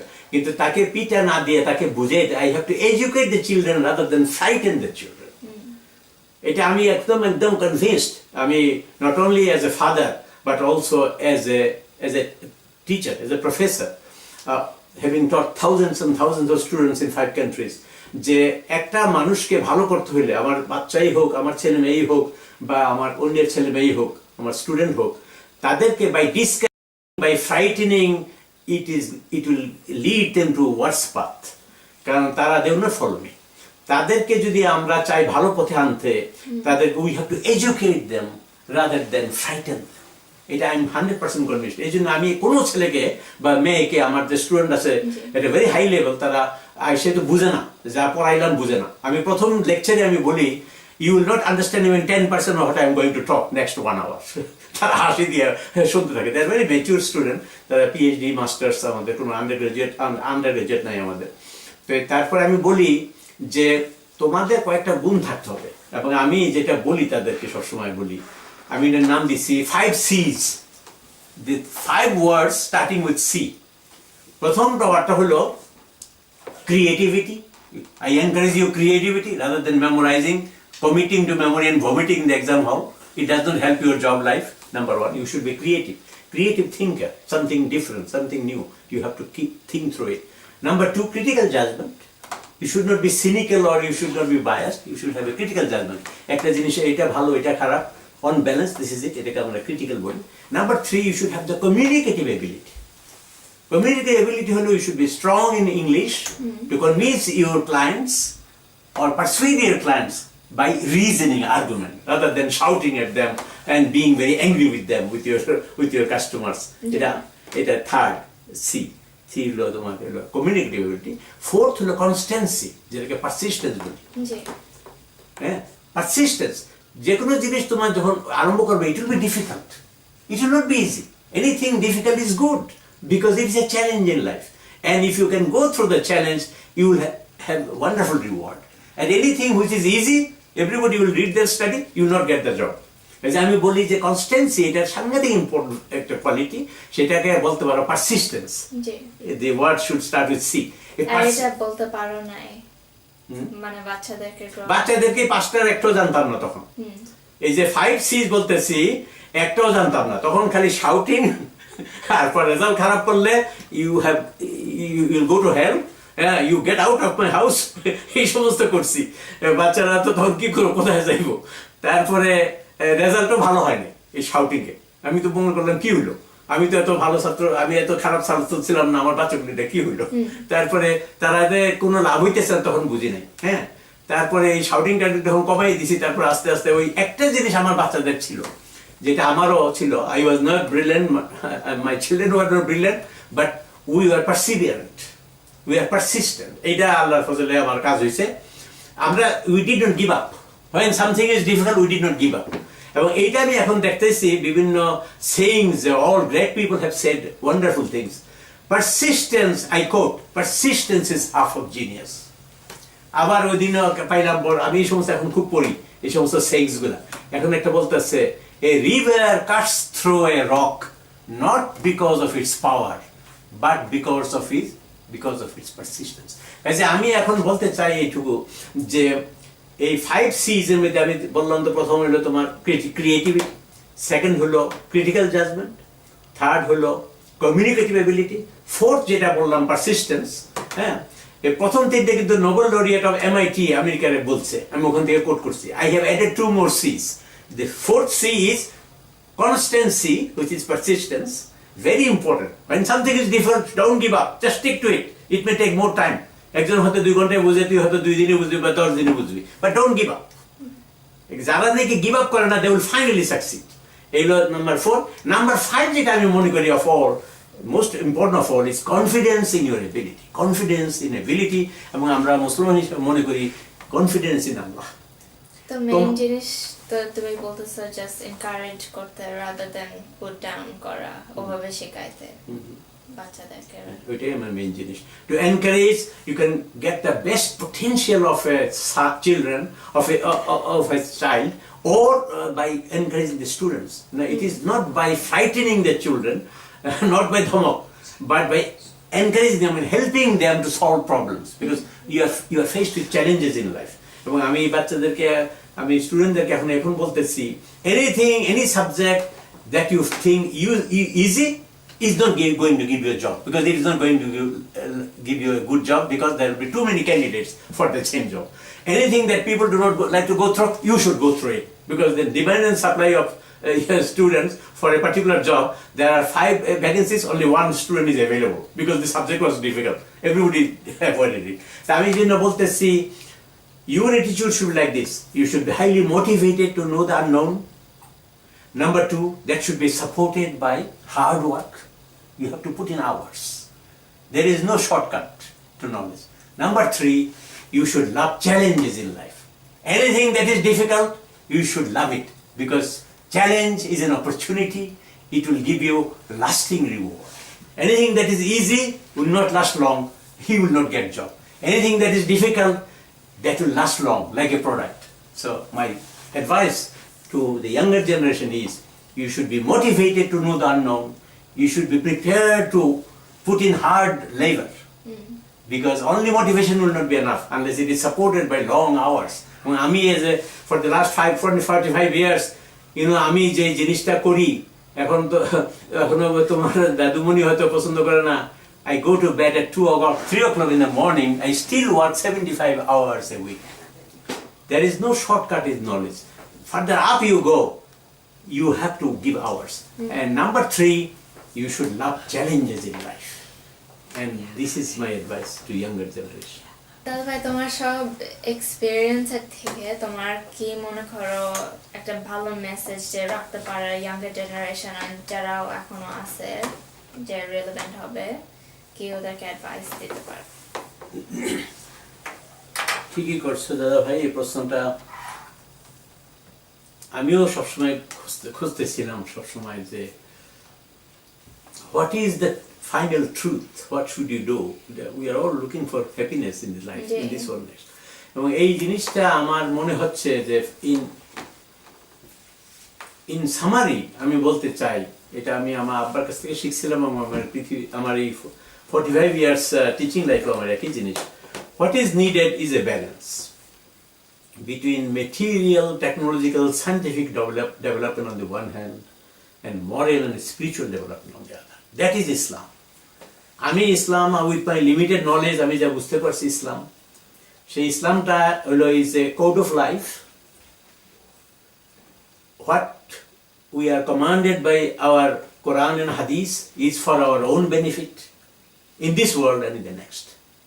কাজে আমি মনে করি যে যে ব্যালেন্সটা দরকার সেটা হলো আমি আবার বলতেছি there is need for balance between body and soul. আমাদের প্রত্যেকের বডির মধ্যে কিন্তু দুইটা জিনিস আছে, একটা বডি আর একটা সোল.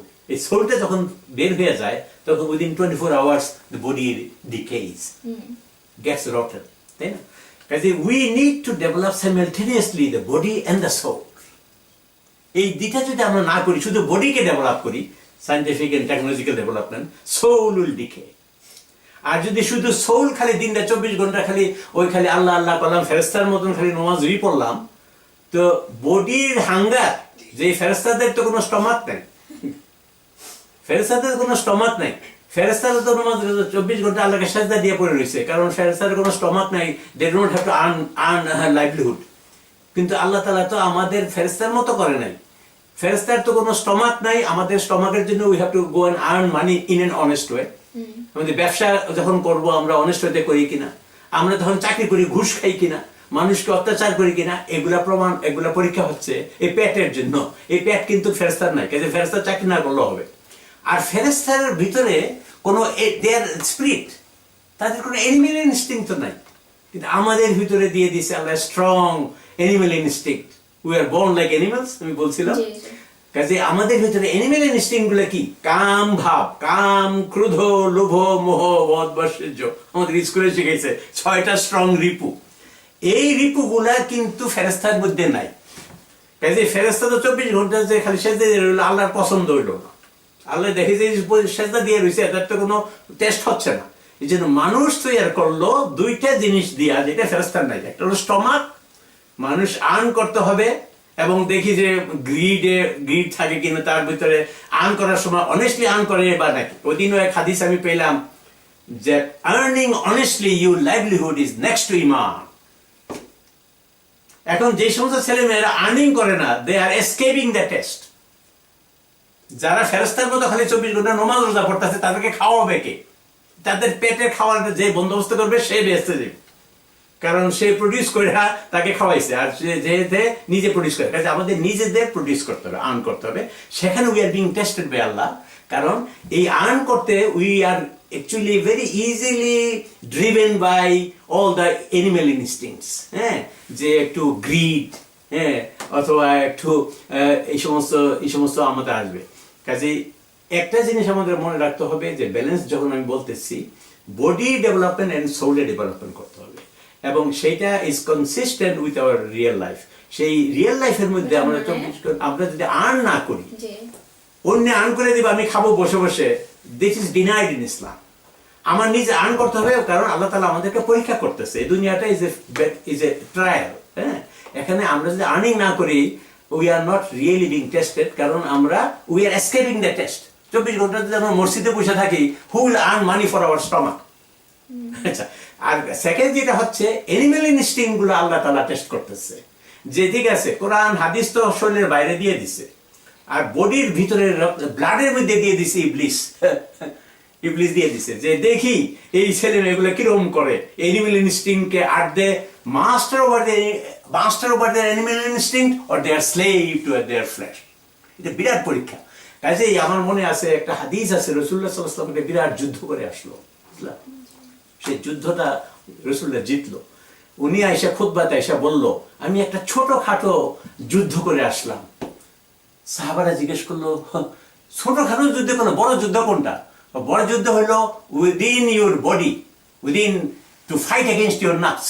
দ্যাট মিনস এই যে আমাদের ভিতরে যে ইভিলস গুলা দিয়ে দিচ্ছে, the sex instinct, the greed, anger, এগুলাকে যদি if you can be master over this instincts, if you can be master over these instincts and not slave to these instincts, you are really greater than the angel.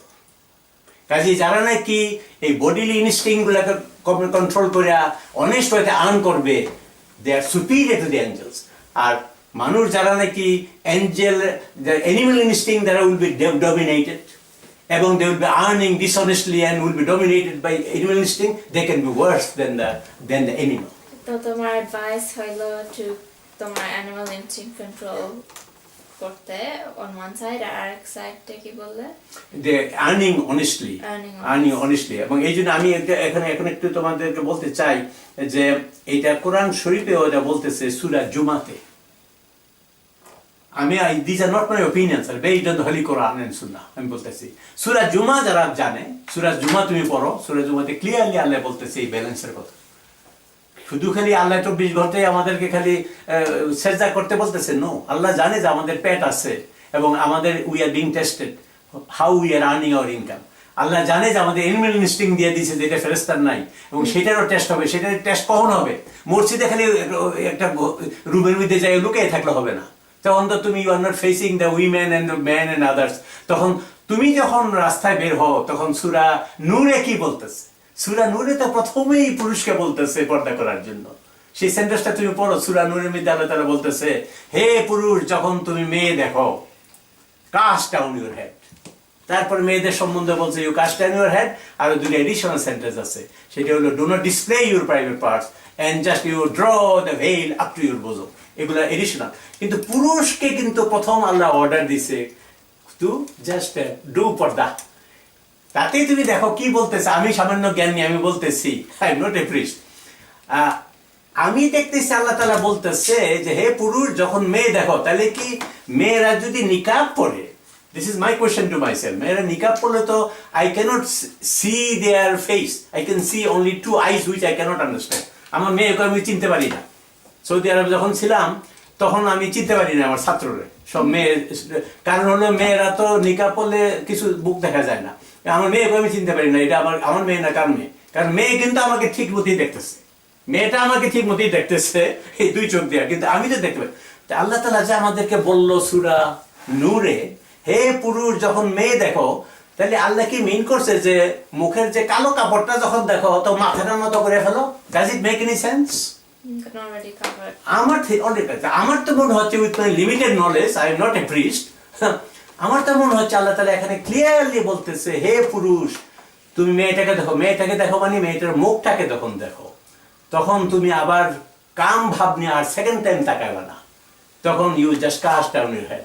কাজে আমি তো মনে করি control করতেছো তোমার নাফস। হ্যাঁ, তোমার নাফস। কারণ এটা পুরুষকে টেস্ট করা হচ্ছে, যে একটা মেয়েকে বলছে আবার তুমি কিন্তু don't display your private part. তোমার নর্মাল মডেস্ট ড্রেস বলতে মেয়েদেরকে আমি যা বুঝি, not transparent, not too tight, that's it. But কিন্তু তুমি মেয়ে ড্রেসই পরবা, you are not restricted to wearing your dress, but your dress should be modest. By that we mean the dress should not be inviting, the dress should not be too tight, the dress should not be transparent. এটা মেয়েদেরকে বলছে, but you can go out, but keep your face open, and hands open. একদম রাসূলুল্লাহকে আমি যখন Saudi আরব ইউনিভার্সিটিতে চাকরি করি তখন সেই সৌদি আরবের ইউনিভার্সিটির ওয়েবসাইটে লেখা ছিল রাসূলুল্লাহ বলতেছে তার মেয়েকে, মেয়ে জিজ্ঞেস করছিল বাবা কোথায় আমরা কতটুকু দেখাইতে পারবো, আঙ্গুল দিয়ে রাসূলুল্লাহ বলতেছে ফেসটাকে দেখাইতে পারবা আর হাতের একটু দেখাইতে পারবা। তাই এই ফেসটাকে বন্ধ করা তো আমি মনে করি it goes against the holy Quran with my limited knowledge. I don't know whether I'm wrong, but this is what I feel. আল্লাহ তাআলা যেখানে বলতেছে পুরুষকে যখন মেয়ে দেখো, এটা ঘরের মধ্যে বলতেছে না, যখন তুমি রাস্তায় মেয়ে দেখো তখন কাস্ট ডাউনের হেড, তার মানে আল্লাহ বলতেছে অ্যাটলিস্ট পুরুষরা মেয়েদের মুখ দেখতে পারবে। এটা যদি মেয়েরা যদি মুখটা ঢেকে ফেলে তাহলে তো আমি মনে করি যে আল্লাহ তাআলা বলতেছে মেয়েদের এই কালো কাপড়টা যখন মুখে দেখো, মেয়েদের কালো কাপড়টা যখন দেখো, হে পুরুষ তুমি মাথা নামাও। It doesn't make any sense to me. কাজেই আমি মাওলানা না, আমি অত্যন্ত লিমিটেড নলেজ, আমি মনে করি যে মেয়েদের মুখ দেখাতে পারবে, কিন্তু whole body should be such that they have not put on any transparent dress which is inviting, they have not put on any tight dress. এছাড়া তুমি you can take any dress as long as it is not tight, not transparent. তো মানে সবাই modest dress করো which is good for you, that you are not inviting anybody, you are just doing work like any other, like in Malaysia. Malaysia is a glorious example of what actually I think a Muslim should do with my limited knowledge. তা আমি মনে করি ব্যালেন্সটা body and soul দুইটা development দরকার। ব্যালেন্সটা is also supported by holy Quran in surah Juma. সূরা জুমাতে কি বলতেছে? যখন জুমার নামাজে আজান পড়বে স্টপ অল বিজনেস, যখন জুমার নামাজে আজান পড়বে স্টপ অল বিজনেস। কিন্তু একটা জিনিস অনেক সময় আমরা শুনি না মাওলানা সাহেবদের কাছ থেকে, যখন নাকি ফরজ নামাজটা শেষ হয়ে যাবে, একদম clear sentence, as soon as the compulsory part of the prayer is over, go back to your business. একদম clear order from Allah. এবং আল্লাহ, you know, the Quran শরীফে যে কোনো সেন্টেন্স আছে that supersedes all hadith. You cannot quote hadith when there is a sentence in the Holy Quran.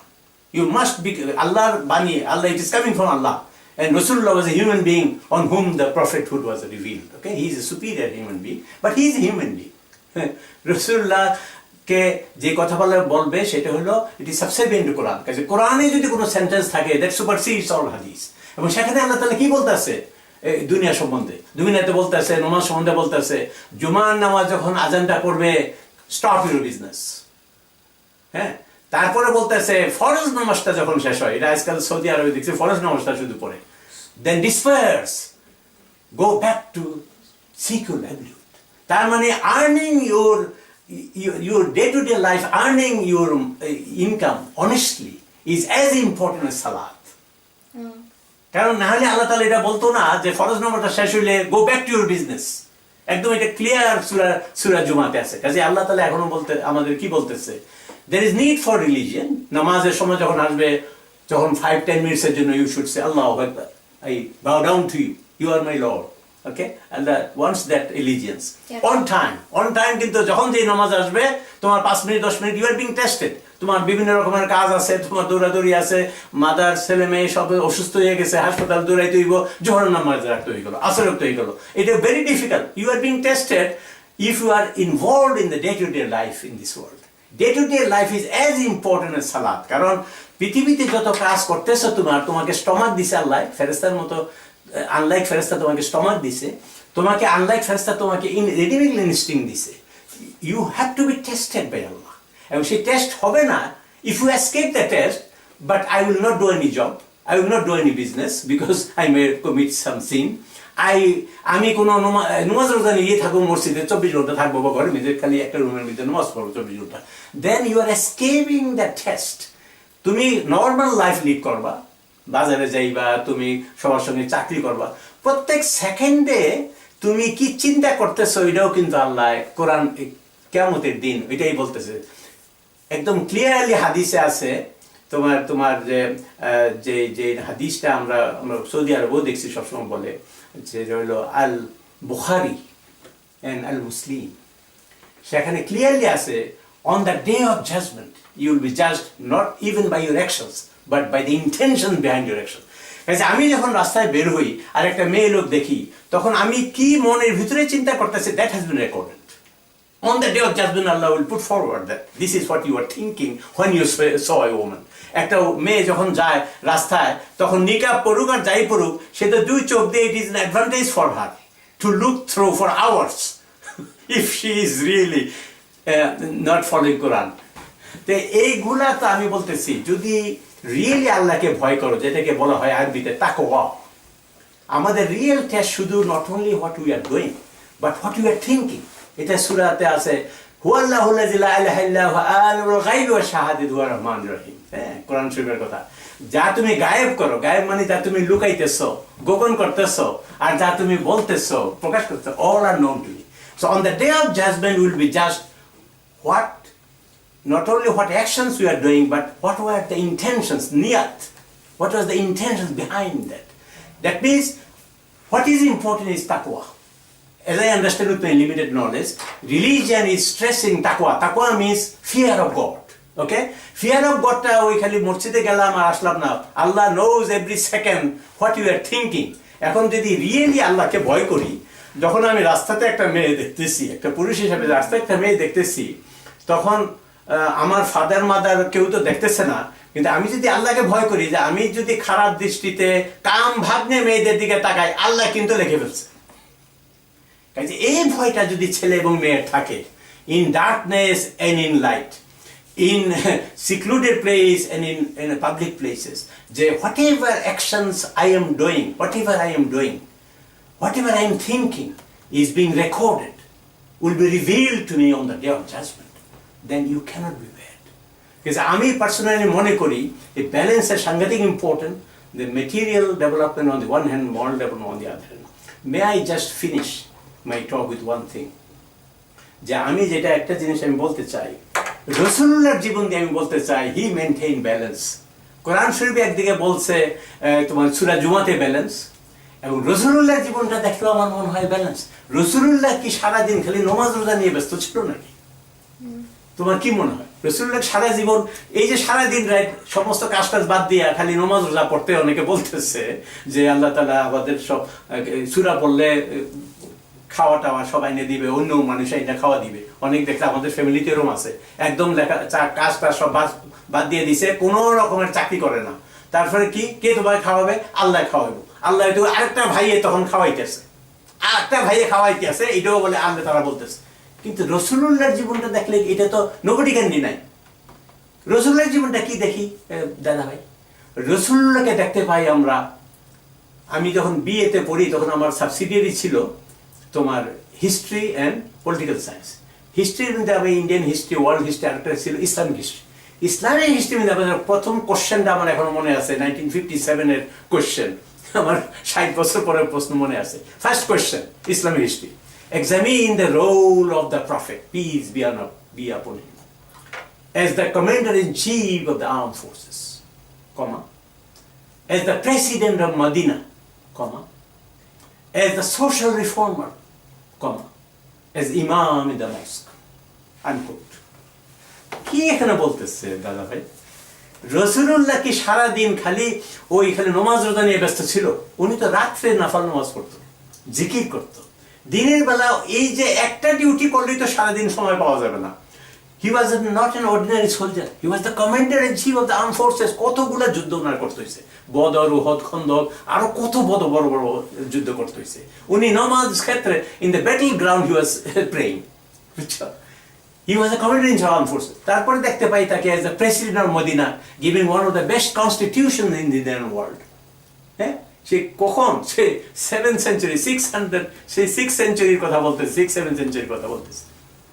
পৃথিবীতে যখন কোনো university নাই তো সেখন দেখতেছি যে as the president of Medina উনি যে কনস্টিটিউশন দিছিল he gave rights to the minorities তখন কে ছিল দ্য জুজ এন্ড দ্য খ্রিস্টান Islam was the last that religion I mean our prophet was the last you know তখন ওনার minority কিন্তু ছিল Jews and the Christian he gave them all the minority rights as the president of Medina he gave one of the best constitution in the world as a social reformer he was as emancipation of women মেয়েগুলা জন্ম হইতো ওকে একদম মানে জীবিত মেরে ফেলতো আর স্লেভদেরকে যেরকম অত্যাচার করতো emancipation of slavery এগুলো ওনার সোশ্যাল রিফর্ম।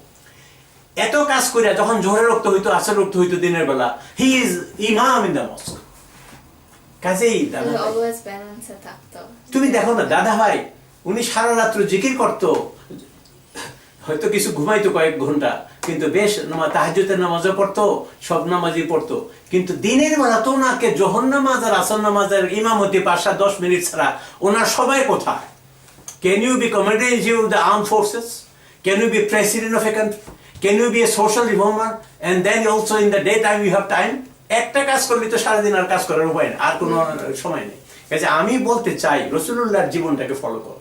রাসূলুল্লাহর ওই বাহ্যিক কতগুলা কাপড় চোপড়, এরাব ড্রেস পরতো, এগুলো অ্যারাবিয়ান ড্রেস। রাসূলুল্লাহর কি ড্রেস পরতো ওগুলো আজকাল মানুষ ফলো করতেছে সুন্নত। রাসূলুল্লাহর যে আসল জিনিস ছিল, intrinsic qualities inside the skin, তার his manners, his temperament, and he's dealing with the minorities, he's dealing with the human being. কি দেখতে পাই আমি যদি যত ইসলামিক হিস্ট্রি পড়ি, রাসূলুল্লাহর জীবনটা পড়ি, দেখতে পাই যে অর্ডিনারি হিউম্যান বিইং এর মতো উনি সব কাজ করতেছে। হ্যাঁ, এবং নামাজের সময় উনি নামাজ কয়েক মিনিট পড়ে তারপরে বাকি যে কাজগুলো করতেছে, সকাল থেকে রাত পর্যন্ত যত কাজ সব ইবাদত। If you have the intention to please Allah with your work, সে কিচেনেই কাজ করো, সে তুমি ডাক্তারি করো, সে তোমার আইটি নিয়ে কাজ করো, তুমি যে কোনো পাবলিক সার্ভিস করো, ব্যবসায়ী করো, if the intention is to please Allah, all your activities are becoming ibadat, prayer. At the time of compulsory prayer, Allahu Akbar. After 5 or 10 minutes, the prayer is over, back to your business, Surah Juma. Because আমি তো দেখতেছি আল্লাহ নিজেই বলতেছে what is needed is a balance. You should not be like angels, because angels do not have stomach, angels do not have evils or instincts. সারাদিন রাত pray করে। No. এই যে আমরা স্টমাককে আর্ন করার সময় we are being tested. When you are earning income for our livelihood with our children and wives, we are being tested. And at the same time, when you go out into the real world, seeing all the beautiful women and other things, we are being tested. Because all males and others are being tested. With what motive you are looking at the girl?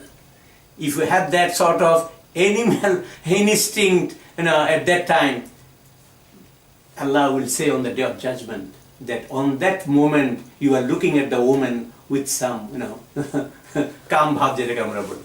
কাজে আমি বলতেছি Allah also wants you do the ordinary work in day-to-day life, এবং সেই work করতে যায় you are being tested.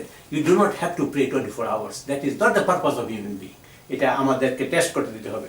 তবে রাসূলুল্লাহর জীবন দিয়ে আমি বলতেছি যে রাসূলুল্লাহর জীবনে পাই যে he was the commander-in-chief of the armed forces. He was the president of Medina. He was a social reformer. Above all, during the daytime, he was saying Johor and Asr prayer. And in the night, he was praying. So, আমি কোরআন শরীফের তুমি সূরা জুমা যদি বলো, সেখানে ব্যালেন্সের কথা বলতেছে যে নামাজটা 10-15 মিনিট, তারপরে your activities you should do honestly for just looking after your family. কারণ এই সমস্ত ফেরেশতাদের তো ফ্যামিলি নেই, বাচ্চা ছেলেও নাই, মেয়েও নাই, ওয়াইফও নাই। তো আমাদের তো এইগুলা দিয়ে আল্লাহ তৈরি করছে। আমাদের we have duty to our wife and children and train them, educate them so that they can also look after themselves, earn livelihood honestly. And also when they are earning money, they are being tested, and also when they are actually in the normal day-to-day life, they are just going to the shopping center, they are also going to the street, they are being tested whether their animal instincts are overpowering them, whether they are slave to the animal instincts or they are master over the animal instincts, which is a big test until our death. যেটা রাসূলুল্লাহ সাল্লাল্লাহু আলাইহি ওয়াসাল্লাম একটা খুতবাতেও বলছে, একটা বড় যুদ্ধ করে এসে বলছে আমি একটা ছোটখাটো যুদ্ধ করলাম, আমার বড় যুদ্ধ হলো against my animal instincts. তা আমি জাস্ট এটাই বলতেছি what is needed is a balance. এই শেরফাতে আমি ফাইনালি কথা বলতেছি, what is needed is a balance between two excellence. One excellence is our children, our Muslim boys and girls should be excellent in the field of knowledge, to be the world power again, just like our early Muslims, they were on top in the field of knowledge, having established the University of Cordoba when there was in Spain, when there was no university in the whole world. So they should be top in the field of knowledge. At the same time, it should be balanced by moral and spiritual development. এই moral and spiritual development যদি না করি, শুধু খালি material development করি, তাহলে what will happen? We will have 50% illegitimate children in the family. That's what we are finding nowadays. about 50% of children in the world are now illegitimate. Are that making us happy? Question to you. Thank you very much. আল্লাহ যেহেতু সব সব জানে, আল্লাহ জানে আমরা কাকে বিয়ে করব, কাকে এখন স্কুলে যাব, সবই তো জানে। তো আল্লাহ জানে যদি আমরা দোজখে হেভেনে যাব আর হেলে যাব। তা ওটা যদি অলরেডি জানে ফেলে, কেন আমাদেরকে এখানে পাঠায়, আমাদেরকে টেস্ট করতেছে, কি করতে অলরেডি জানে, আমাদের কেন সাফার করতে হচ্ছে? ঠিকই করছো দাদা ভাই, প্রশ্নটা আমারও ছিল সবসময়। এটার আমি সামান্য যা জ্ঞান আছে আমার, তা দিয়ে আমি বলতেছি যে এটা হয়তো অনেকেই জানে না, যে সবাই মনে করে যে আল্লাহ সবকিছু ঠিক করে রাখছে। হ্যাঁ, বেহেশতে দোজখে আমাদের সবকিছু রাখছে। আমরা অল ফ্যাটালিস্ট যাকে বলি, কপালে যা আছে তাই হবে, এটা বলে আর কি। কপালে যা আছে তাই হবে, কাজ করে কোনো লাভ নাই, যা আছে তাই হবে। কাজেই ডো নাথিং, খালি দিন রাত বসে থাকো, তারপরে মারা গেলে যা হওয়ার হবে। কাজে আমাদের চেষ্টা করে কোনো লাভ নেই, আমার মনে হয় তা না। আমাদের কোরআন শরীফটা আমি সামান্য যা আমি বুঝছি, there is a limited freedom given to the people for a limited period.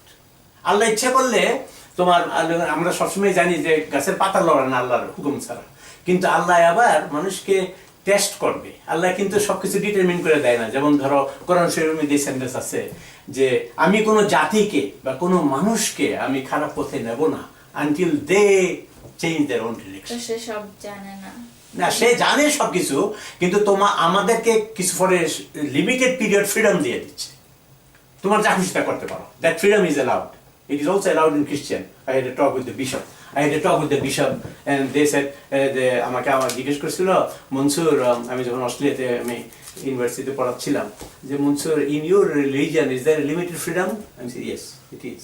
It is also in Christian, because all religions are saying the same moral things. All religions, only the rituals are different. Okay, all religions are stressing on morals, right? And these morals are same everywhere.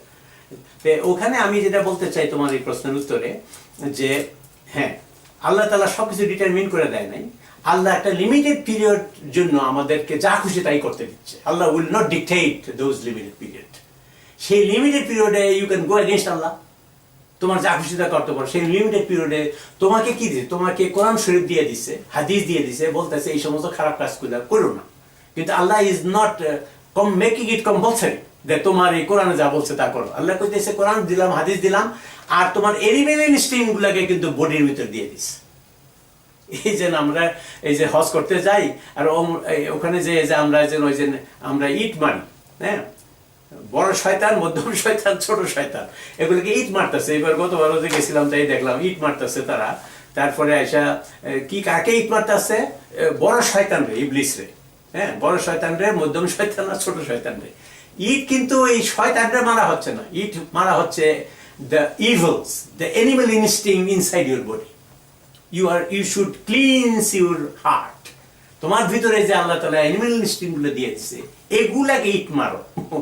সেটা ওই টেস্টটা আল্লাহ তাআলা আমাদেরকে limited period freedom দিয়ে দিয়েছে। কিন্তু এটা ঠিক না যে every minute Allah is dictating us. No, তাহলে আমাদের কাজ করে কোনো লাভ নেই। জানে কিন্তু ডিক্টেট করে না। আল্লাহ knows because he knows everything. He's infinity, remember? Allah is infinity, we have a fixed brain. এই প্রশ্ন আরেকটা জায়গায় করছিল তোমার ধলাই লামাকে একটা টেস্ট, আমি একটা পার্টে একটা মিটিং এ গেছিলাম, ধলাই লামাকে একটা অস্ট্রেলিয়ান মেয়ে জিজ্ঞেস করছিল, you Lord, can you answer one question? My 7-year-old child asked me, why did God come from? তখন Dalai Lama, he is very learned Buddhist, Tibet, সে বলছিল, that's a very difficult question. He is an infinity. তো এটা বলছে আর কোন answer দেবে, I do not know the answer. আমি বলতে চাই, আমরা যারা মানুষ, we have a brain, our brain is fixed. Even Einstein has a fixed brain, not infinity, but Allah has infinity. Because Allah, in a mathematical sense, and infinity, embeds finite things, and infinity knows all the finite things. কিন্তু a finite brain does not know the infinity. হ্যাঁ, তাই আল্লাহ তাআলা কিন্তু সবই জানে যে আমার ভবিষ্যৎ কি হবে। কিন্তু আল্লাহ also, it is the method of Allah, it is the way of Allah to give us some limited freedom for a limited period. সেই লিমিটেড ফ্রিডমের সময় কিন্তু তোমাকে বলতেছে তুমি ইচ্ছা করলে যা খুশি তা করতে পারো। সেই সময়ই বলতেছে তোমার বডির ভিতরে তোমার ইনস্টিংক্টে বলবে ডু দ্য ব্যাড থিং, আর তোমার কোরআন এবং হাদিস দিয়ে দিলাম তারা বলতেছে do not do it, you have a conscious. মানুষের ডেফিনিশন কি? Rational animal. We have got animality, but we have rationality. A rationality should be dictated by Holy Quran and Sunnah. Kintu animality will dictate us. There will be a fighting within ourselves between the animal instinct on the one hand and rationality based on Holy Quran and Sunnah. এই যে ফাইটিংটা চলবে এটা কিন্তু আল্লাহ একটা time দিয়ে দিছে। Allah does not dictate. Allah says you can do. রেজাল্টটা দেখে তখন রেজাল্টটা খালি দেখবে, এবং সেই সময় কিন্তু a man may be dictated by animal instinct or a man may be dictated by Holy Quran and Sunnah. আর ওটাতে আমরা জাজ জানা কি, এবং তখনই সেটার উপরে আল্লাহ তাআলা জাজ করবে। That limited period কিন্তু there is a freedom allowed to all human beings in the world.